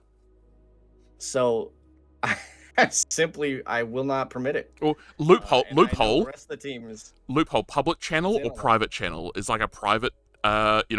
Still on the server, but privately between you and just one or two other people. Is that okay? Or is it? I mean, if you posted in a ticket, I will mute you. What is will do it. what is an ill gif? Oh, accent shit. Yeah, ill gif. Oh, I Yeah. know who that is. Who is it? Go on. Just bunnies. You remember I was talking about Cersei, who I killed in season 13. Oh. Okay, but what is it? Her name's Eloise. Her Hey. baby's name is Telephone. What is it? I can't. I'll try to. Hey Mora, how about you go and find it and then post it for everyone to see and definitely not Yeah, get go muted post in it. the server. Go on. I dare you. Hello. Discord. I think. Hello bunnies. Hello Anyway, Eloise. what's your next? Uh, Eloise, her baby's name's Telephone. milk. Oh, okay. So when this is a direct problem with the eel posting is after eel posting got banned, we started milk posting, which is when the admins were doing stupid shit that you know how admins. were Yeah. like, actually, that's against the rules, and we're dumb as fuck. Then you would just post a bunch of guys drinking milk, and there was nothing they could say about it because it's just guys drinking milk, or just milk in general, just pictures of milk. It's mostly constrained to donator chat now. I have seen that. Yes, it does show up every now and then. I think it's a little passe at this point. Yeah. I think you could do better. Yeah, I agree. I often say that. But milk posting was after you would get banned for eel posting. Okay. We switched to milk. Right. Well, whole milk or soy or what? Baby, there's no difference to me as long as it's milk. It's a post.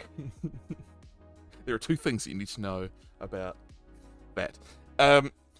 What is you use the phrase "I think we can do better." I've used that phrase a lot. Passaturized. Well done. I appreciate you, bunnies. I approve. I love puns. They're one of my favorite things. The phrase that I use when I'm usually criticizing RP behavior, whatever it may be, things like, "Oh, I'm with spirits. Hold on, I'm with spirits." I'm like, these. Surely there's a better way. Surely there's like an improved way that you can come up There with an idea. must be a better way. What is, and that's kind of the default for me. I know that I'm wrong in a lot of occasions. A lot of the cases, like, I just need to get over myself. I just need to deal with it. I am not perfect just because I'm a fucking streamer who gives a shit about me. Right. Can't relate. In terms of, hey, we can do better. What's your thing for either role-playing, Valheim role-playing, where it comes up and you go, no, I think we can do better. There's a better way to do this. Besides that 90-minute diatribe I did about PvP Yeah. and the 7 hours I talked about the economy earlier, what are other things that we could do better as a community? On like a lower level, where rather than like rant-wise, a non-rant worthy thing where you go, no, there's like a little bit of a little tweak we could do that could make a little bit better. That you think is doable, but you just haven't done it yet. What? A small Quality of life, quality of yeah. life thing. There are so many of those we have done. that it's difficult to think of one that we just haven't quite nailed. I think that would be a better question for the players. It's been a Oh. long time. The last time I played a player character was with Bunnies here in 11 with the newspaper bit, and even that's been over a year now. So there's a lot of like the player experience that like I used to hate it. I hated when the admins didn't play on the server. Oh, as Because players. they would do shit and I would be like, you don't get how annoying this is. You don't Oh, I understand see. how mechanically frustrating this thing you implement. Here's a great example. In season 7, the admins implemented you know how when you put on armor, Yep. it takes like 3 seconds? Uh-huh. They added that slowdown to every single equipable item. Oh. So like your build hammer, instead of just Oh, God. immediately equipping it, No. it took like 3 seconds. And you know how you're always pulling it in and out, you got to do stuff in your building? You hit Every Aruto. time, 3 whole fucking Fuck. seconds. No. It was like that for every single item. Switching between weapons, switching to hammers and stuff.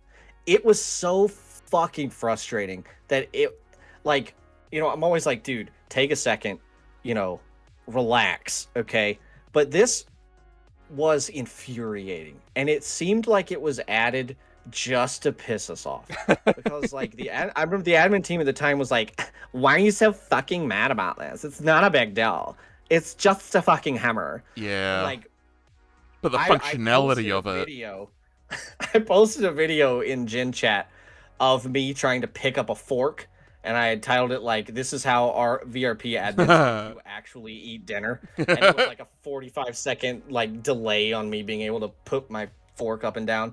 And people reacted so strongly to it that they actually took the mechanic off. Yep. God, it was so fucking annoying. Building was impossible to do. And you wouldn't want to do it eventually. You'd go like, what's the point? I'm just going to be wasting time. Frustrating. Players don't like having their time wasted. But like, what's a mechanic now that we have that could be improved besides normalizing PvP damage, which I want to do? It's just like we said, practically impossible for our own how it is. That would be number one for me, normalization of human damage. So any weapon, any attack, doesn't matter, same damage. That would level the playing field a huge amount towards like both tiers of weapons and enjoying fights. all bronze weapons have a different functionality, but they deal the same damage. Correct. Every single weapon would do the same amount of damage to a person. It's all normalized. Right. Every attack does X damage. Period. End of discussion. And you can specialize to improve that, but it would mean that you can have that normalized damage, but you can still have that, I'm a sword user, I'm a mace wielder, without anyone saying, yeah, but maces are useless. Yeah, exactly. Or like, wait, why are you using an axe? You know that sucks. Yeah. It wouldn't matter. I want to see a berserker using axes for more than just lumberjacking. Be an axe fighter. They added that early axe with the new patch. Oh, I haven't looked at anything from recent Valheim Valheim updates. except that. I know that fists is a thing and that bears are a thing now. The bears are cool. They're a bit much, but what other things would I change if we could? I would make, like, if I was just like, you know, a Valheim god and I would be like, fix this. Probably PvP first. The normalization thing. But like I mean, like, this is a good question for like you. What's the one thing you wish was different? Look, I mean, is it like boats? Like sailing sucks. I know that. I don't hate boats. I know that you have to sit down if you're traveling because otherwise the server lag causes you to teleport out of the boat or whatever. Correct. But that is a law of physics. Like lag. It's the thing about. I would fix the desync for sure. The desync, yeah. There's a thing I once saw about Fishing sucks. about Star Citizen is that the fact that they want to have a single server with every single person on it. This person talking about it is a techie, and they were like, so they want to break the laws of physics. That's what they want to do. So if I could break the laws of, if I could if I could break the laws of physics and fix Valheim, I would make it so that one other player standing next to you doesn't cause random desyncs and teleportation, weird lag You know how shit. you could solve that? Move out of fucking Australia, you silly. I'm not in Australia! I'm even further away. I'm worse. I'm even worse than Australia. Eloise, close your ears. New Zealand's fine. It's fine. It's okay. It's great. Um, It's great here. Our land is not evolved to kill us when we walk outside. no, maybe fishing. Fishing. Fishing. Okay, Fishing so sucks. Fishing sucks. I did a little bit of fishing in season, and I've done a little bit of fishing in regular play, but I'm just not keen on fishing. What's wrong with it? Because I do not understand it. Bow fishing? Oh, spear fishing? I would love spear fishing. That would be so cool. Be able to fire your bow into the water and catch a fish because your arrow's on a rope or whatever. That'd be cool as hell. Here's how fishing used to work in Valheim. Okay, you get a bait, you throw the line, you catch a fish. Mm-hmm. Okay. Well, now every single fish likes a different bait. Oh, You wanna yeah. catch a river fish, you gotta have river bait. Yeah. You want to catch an ocean fish, you gotta have ocean bait. You want to catch a cold ocean fish, you gotta have cold ocean bait. Each one of those is its own fucking thing with its own crafting process, its own tree. It's so obnoxious. The fish are not fun to catch. They're really just, there's like a teeny tiny bit of like reflex that you don't even really have to be that good at, and then the rest is just eating a lot of carrot soup. The stamina, yeah. You know, that's it. There's no, I mean, I could see someone having fun doing it, but like, it's not really fun. Really, it could be improved. I don't know how. I'm not a fish guy, but like, certainly there must be some way to make it like a little more engaging, other than just holding right click. Right? I'm not crazy. Yeah, no, I agree. Yeah. There's in what is it? Battle Chasers. That's what it was. Very cool game. Very neat. Yeah. Very neat And turn-based. Yeah. always right here. If you have bad desync, the fish will just float. Yeah. And Yeah. You can just press E on them, and then you caught a fish. Mm-hmm. There's I mean, there are games out there where people are like, oh my god, I can fish all day because the fishing mechanic is so fun. And I would look at those and go, wow, really? Really? That's what excites you? And I look at it and I'm like, yeah, it's kind of complex. It's got moving parts. It's interactive. And I think that's the thing that would make fishing interesting for me. Because otherwise it's just throw the fish. Once it's caught, hold down right click. And hope that you have enough stamina. Yeah. That's about it. I really... You know, we actually do mod fish a little bit. Oh, yeah. In vanilla, you can't just pick them up. You have the ability for you to pick. You literally can't pick a fish up. I like that you can just pick fish up. I like that. You can pick a fish up. There you go. Spearing fish would be fun. There's a mod for that. I don't think we'll ever add it. Oh, Probably. that's okay. I don't really.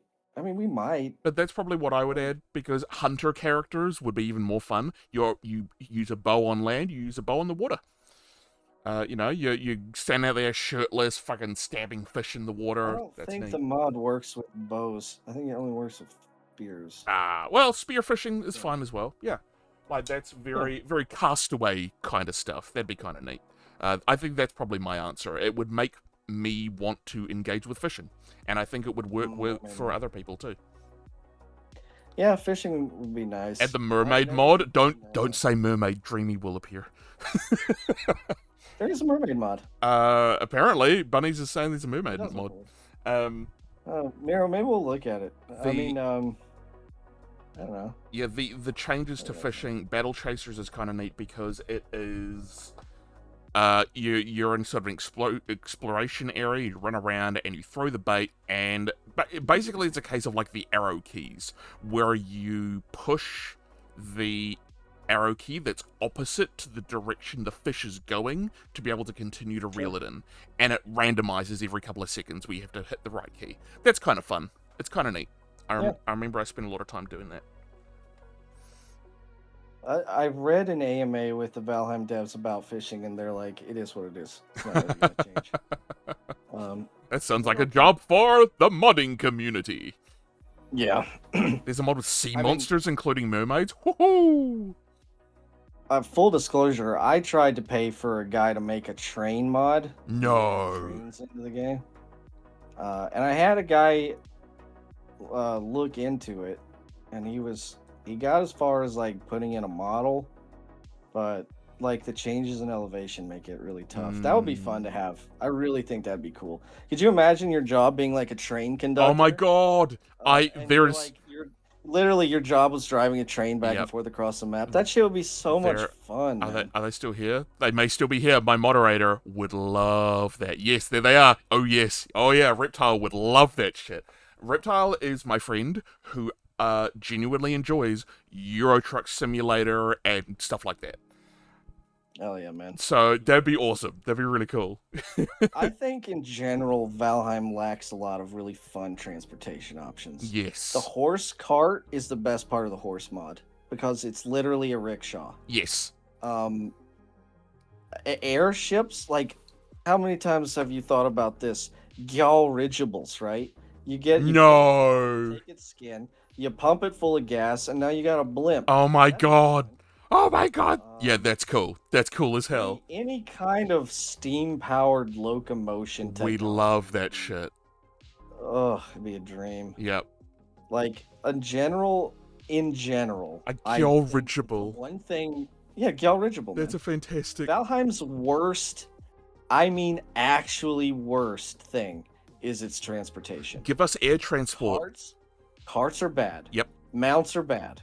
Boats are negotiably bad depending on your wind conditions, and I think the wind is annoying as hell as a mechanic anyway. Yeah. It's literally like, okay, 75% of the time you can go where you want, and the other half you just have to sit here for a while. Yeah, you just have to waddle through the water. It's Gyalrigible. There you go. So I need to tell you this. They're one of the devs, the devs for Valheim. I've been pestering him to add a cowboy hat into the game for like 2 years. No way. And he blocked me on Twitter. And when he moved to Blue Sky, I tweeted him 2 words, 1 word, Gyalrigible. and he said, "That's interesting." Oh. First time he'd ever responded to me in any other way other than blocking me. No. So I think we might have an in. It might be in the pipeline. I don't know. Oh my god. Gyalrigible. Everyone go on Blue Sky and send the devs. It's what's his face? He's working on the new game that the 3 of them are making, that dungeon crawling game or whatever. I don't know. I don't know which one. It's not very good. We come to nearly 3.5 hours. Has it been that long? Yeah. We started at 10:30, ish. So I think we can probably. I can do this all day. I really can't shut the fuck up. I honestly, again, love to do this again. Any of the stuff, any of the players. It doesn't have to be about VRP Season 13. It could be about role-playing. It could be about games. I like talking about nerd shit. I'd rather talk about anything other than Season 13, to be totally honest with you. Yeah, well, that's why I sort of made this about role-playing in general. The Valheim roleplay community, that sort of stuff. I love talking about this stuff. I like talking about game design. I like talking about, like, what can be improved for community. I'm not someone who would want to be, I don't know, ambassador or whatever for a community. I just like doing this. Yeah. This is really fun, and it's cool that people come and do it, because I don't know... I've had people say, I couldn't do what you've been doing. And I'm like, what do you mean? They're like, I can't just sit there and, like, come up with these questions. Can't ask questions? Well, that's what my reaction is. My reaction is, all you gotta do is ask why. You just need to poke and prod a little bit. But I totally get it. While some people are, the phrase is, some people are players, some people are audience members. Some people are happy to just hear people talk, and they're not interested, or maybe not that they don't care. They're like, no, I'm happy just listening and hanging out and doing this sort of thing.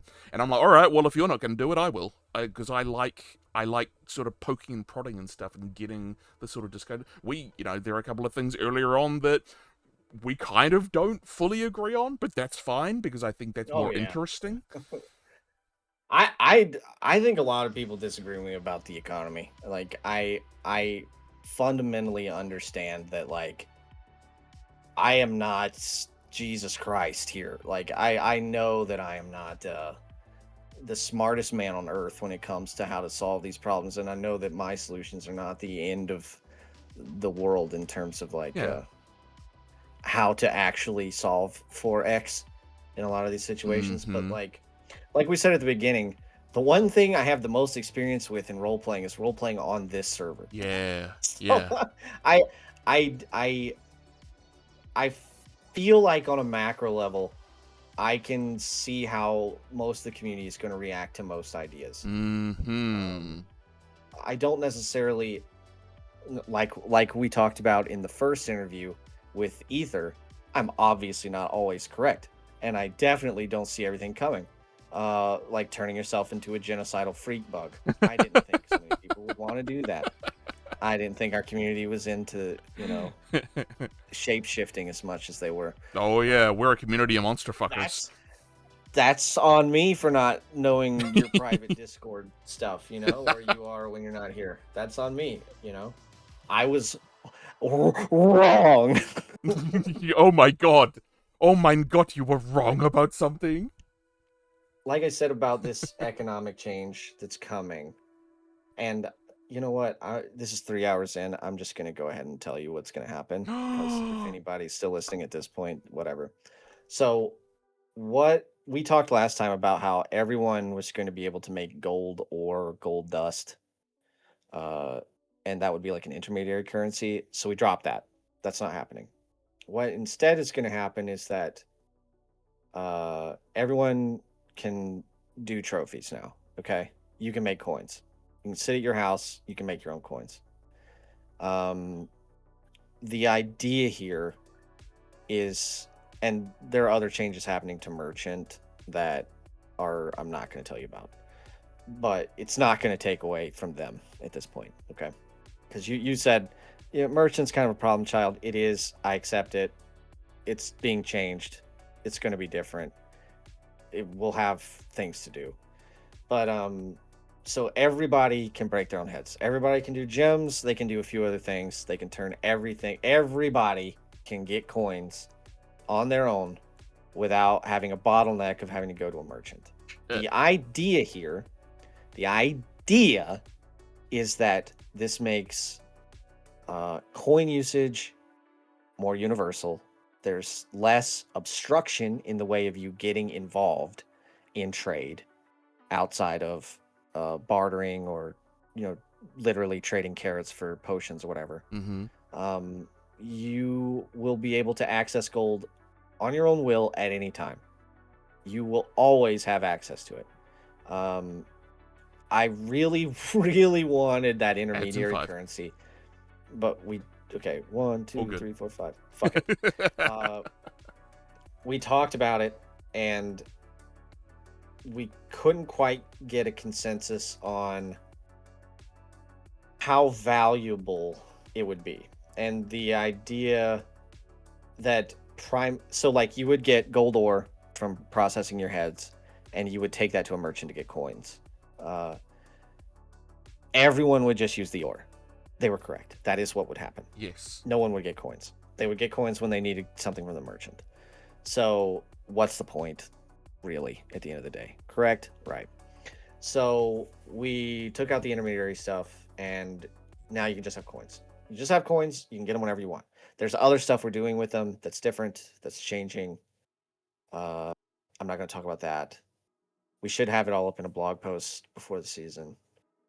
But that is that's the big thing. Dang. My hope is this creates less of a break point where the access to gold is hindered.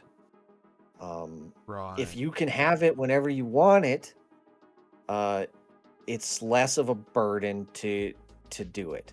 You don't have to make the fucking trip to that one guy who's online when you are. You can get gold, and you can use it. Was anytime, access to all the time. gold a prevailing problem? I don't think so, myself, personally. I think that there are plenty of merchants, but the prevailing idea amongst anyone you ask in the community is that there's not enough merchants. They never are around. Right. It's a pain in the ass to take trophies to them. I hate doing it. They take too much of my gold. It's annoying. I don't like dealing with them, and they're never around when I need. So- That's the prevailing sentiment. So it may well be a That's player no longer psychology situation, which we've got to take Correct. seriously because otherwise people will just stop playing. I know you have to. Yeah. I don't want to, but you do. But like, even our really experienced, even people on our own staff will whine about merchants. Oh, I can never find a merchant. Oh, I can't find a merchant. So annoying. So they don't have rights to heads anymore. They can still do it. You can still go to a guy and make them do it for some reason if you really wanted. But it's going to be in your basic crafting kit. Everyone has it. GG's. Let's see what happens. And Mhm. we're also doing some other stuff I'm not going to talk about. Okay. But you will want gold. You will use gold regardless of your feelings. Ah, There's no way around it. Fuck you, coins. cool. Anyway, what's your question? My so one of the things in either DMs or Discord somewhere, I was talking to. Oh no, the coin collectors will have so many more coins. Yeah, well, everyone can be a coin collector now. Have fun. I kind of get that. Whatever this other component of it is, like you say, we're gonna need coins. That is a fascinating prospect. I'm very excited to hear about, or to learn, to experience what that's all about. Yeah. One of the things that I discussed at one point with others is the belts, right? That was a new experiment I'm not doing that again. being thrown away. What are your thoughts, as, off the top of your head, belts where it's like, this is the archery belt. You wear this belt, you get plus 10 to archery. And there's just one of those for every single skill. Probably not doing that. Probably not doing that? No. Anything that boosts weapon skill is pretty much never going to happen. What about non-weapon? So, like, you wear this hat and it gives you plus 10 to cooking. Yeah. It's my chef hat.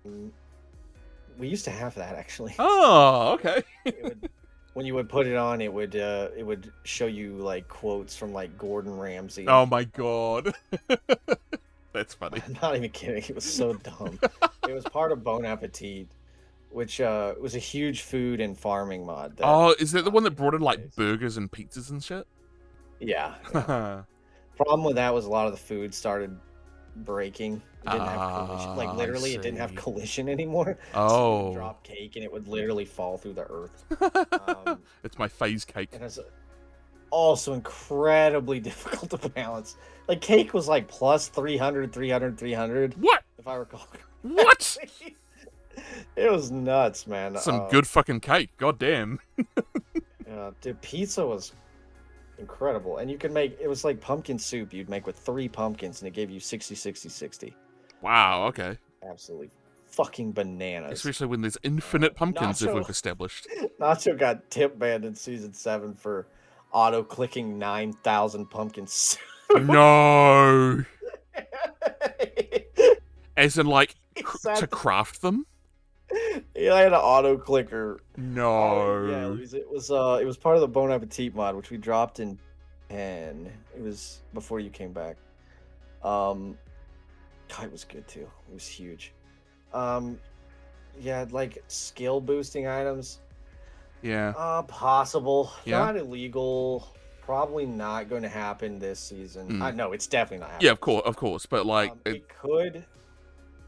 There's no reason we wouldn't do it, but it's like it's the opportunity cost thing, right? Yeah, like, do you that's make a belt right, or do yes. you make something fun for more the people? because the discussion that we were talking about was I think it was Dreamy, me, Ghost played Vile, and a couple of others. My point was that merchants need more shit to sell, like lots and lots of shit to sell. Oh, I hear that all the time. Yeah, I know, right? All the time. But obviously, you're going in a different direction and seeing how we go with everybody you know. And I I didn't, think you'll be happy. yeah, and I didn't bring it up because I'm not actually that invested. I think I did that in the suggestion post last week where I was like, actually, I just don't think there's like a fix for it, quote unquote fix, whatever that means, and because I'm not on the hook to do it. I'll tell you this. There's not going to be a merchant anymore. Surprise. It's gone. Oh, It's gone. It's not there. that's not going to be missed. Honestly, I'm not going to miss that. It'll be something else now. Ooh. No more Artisan. GG's, he's gone. Goodbye, Artisan. That wouldn't have fixed it. Yeah. It's really just it's a lack of community engagement with the class. Yes. Yeah. We talked about it in the first interview. It's just like, we could give them anything you wanted. People would still whine about it because it takes gold. That's really the end of it. Yeah. That's the problem. But I can't get gold, so I can't go to when they are online. I need them to. Yeah. We could have had iron at 10 gold a piece of the merchant. And they would still be like, oh, I'm just gonna go to the swamps. Yeah. You can't fix it with it. You could try. It's not gonna happen. Yeah, and it was tried in a few different ways, and it hasn't worked. And obviously, there's gonna be people who are like, "But you haven't done this yet." Yeah, but we've done 50 other things. We've got better things to do. What is it? What do you call it? Cost of opportunity? Opportunity cost? Opportunity cost. Opportunity cost. Yeah. I think that kind of brings us to, of course, the final question, as always. You've been asked this before. When season 14? Before 1.0. before 1.0. If 1.0 comes out, we will probably do it on a pre 1.0 patch. Even if it drops next Thursday, we're probably not going to be on 1.0. We might. Here's a hard line for us, right? Yeah. Ariel, our lead tech person. Much love to Ariel. And head developer, she is gonzo from being available to do our work for free in a few weeks when she starts her job that she just got. Big congratulations to Ariel. So happy. Congrats to Ariel because I know that she got kind of shafted, but now back on, baby. So happy for her. Yes, she got deeply shafted. She's back in the mix. She's dollaring it up, but quite frankly, at this point, since binary's mostly gonzo, like if Ariel can't do it or isn't available to do it, we're not doing it. Got it. That's basically it. We have other devs in the community, and this is no slight to them. We have I will give their names so that they do not feel that they have been shafted here. But Hanem and Drake. Hanem is doing a lot of work this season, like a lot more than last. Good, but does not have the deep into the pool experience with this fucking disaster of a game that Ariel does. And even Ariel, her experience with Valheim it pales in comparison to the breadth of insane knowledge that Binary has about it. She is basically the only person in the world who can fix her mods. Right. I know Ariel's taken over a couple of them, and it's certainly no slight to Ariel to say that. I think she would probably agree with me. But like, if you're on Mead Hall and you're like, how come they do stuff like this and it's so weird and you guys don't? It's because Ariel and Binary are here. And we're like, hey, can we do this fucking insane thing that doesn't make any sense to you without context? And Ariel will be like, yeah, but it's gonna take me a week. I can't do this and this and this if we do that. Okay, well, let's talk about it and figure out which one we want to do. 3 things or the one thing. Season 14 before 1.0, I would bet money on the next 6 weeks, probably next 2 months, I guess. Like I said, taking it kind of slow. Yeah. We're not rushing it, but we're moving. If you think we're not, we're definitely moving. It's just that's right, Aussie. You hear them? You hear them, Aussie? They are moving. It's coming. And you know what? A lot of people in the community right now are trying Mead Hall. Yep. And I think that's great. Yep. There's a couple people here who are like, "Oh my god, are you guys like? Are you? There's another RP server." I'm like, dude, there's always been other RP servers. Yeah. Man. Yep. I think that Mead Hall's existence is good Yes. because they're building up the RP community for this. It's a niche community in a niche game, man. And the more people who are doing it regularly, the better our crowd is going to be, and the better the community will be as a whole. Yep. Even now, they have a bunch of people over there that aren't even over here. So great. There's plenty of room in the pond for both of us, and So- I help them. They help us. It's so We're funny that dudes. to hear that, because I hear it from other indie devs of their own games where they're like, oh, there's someone else doing what you're doing, and they're expecting the person to go, what? And be like angry or mad. Like, why would I love those guys. I help them do stuff over there. I'm not really part of their team, but like, if they have tech tickets and I can help them, I do them all the time for them. Hell yeah. And they all play over here. Most of them came from over here, Ah. except Andrew. He came from a different place. Come But, fight like, me, they're doing Neresis. I'm not playing Valheim until I have to. But like, yeah, I love those guys, and they're super nice. They've got a different thing going on. It's fun. It feels like watching like none of those people.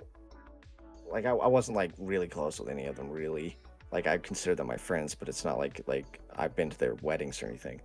But like it's fun to watch. Like it feels like your children doing something cool. Like a lot of them played over here the first time, and now they're running a whole thing. It's really fun to That's watch. cool as hell. I have nothing at all to say other than positive stuff about them, and I hope they succeed in everything. Shout out to Meat Hall. And I hope they keep building up this really cool community, man. I get annoyed with it a bunch, but God Almighty, man, this place is fucking great most of the time. Yep. Like 90% of the time. Yep. We're off Like 90%. off season. I was talking to Reptile the other day, and we were both like, "Yeah, things get feral between seasons in VRP." They do, but like this season's been pretty tame. Usually there's like 90 people in voice chat all the time, but like I haven't been in there. I fucking needed a break, and it feels like a lot of people are just like, yeah, let's just take a minute. Yeah, That's taking a what's break is trippy. The chart chat, yeah. I was looking at it when the chart I don't wanna conversation was talk going on. With that, I'm happy that everyone was having a good time with short chat. yep. All I can say is you're lucky you didn't get caught. With that, we come to what is, at least for now, the end of our little chat. The last question I usually ask people is, the one that everyone knows. Has your answer changed? Do you have any other kind of insights that you kind of wish that I had asked during this that you wanted to talk about? Oh boy. I did think you would talk a little more about community management. Ah. I was ready to. That was the only thing I was really ready to go on. I think. That is on my list, but we are 3.5 hours deep. Oh yeah. And I know what's going. I need to use the bathroom, and I'm hungry because it's 2 p.m. And I haven't eaten today yet. Yeah, we'll talk about that some other time. Yeah, I'm man. sure We'll have a community have management. plenty more to say. Yeah, we'll have a community management chat. I've been trying to take really good notes for the development of this season to give you like how this all panned out That'd for be the end of it. awesome. That'd be so cool to hear, like a what did past Withers think during that moment? Past Withers would have been absolutely furious with me for compromising on my no compromise list that I built. We of course sign off with all 3 of the special rules. Rule number 1, imagine people complexly, both in and out of character. That person who just told you that you're sitting in their favorite spot.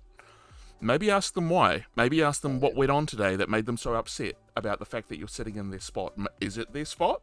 Are they just having a bad day? That person who cut you off on the freeway on your way to work today, they're going through a bunch of shit that you do not know. Do your best to cut them some slack. Rule 2, be good to yourself. Don't burn yourself out on a huge project just because of some feeling like you owe it to others. You've got to look after yourself. No one else is on the hook to do it. And rule 3, especially for you late nighters, people who are coming home for dinner after work, whatever you might have been doing during the day, life is uncertain. No one is promised tomorrow. Eat your dessert first. And until next Hell time. yeah, brother.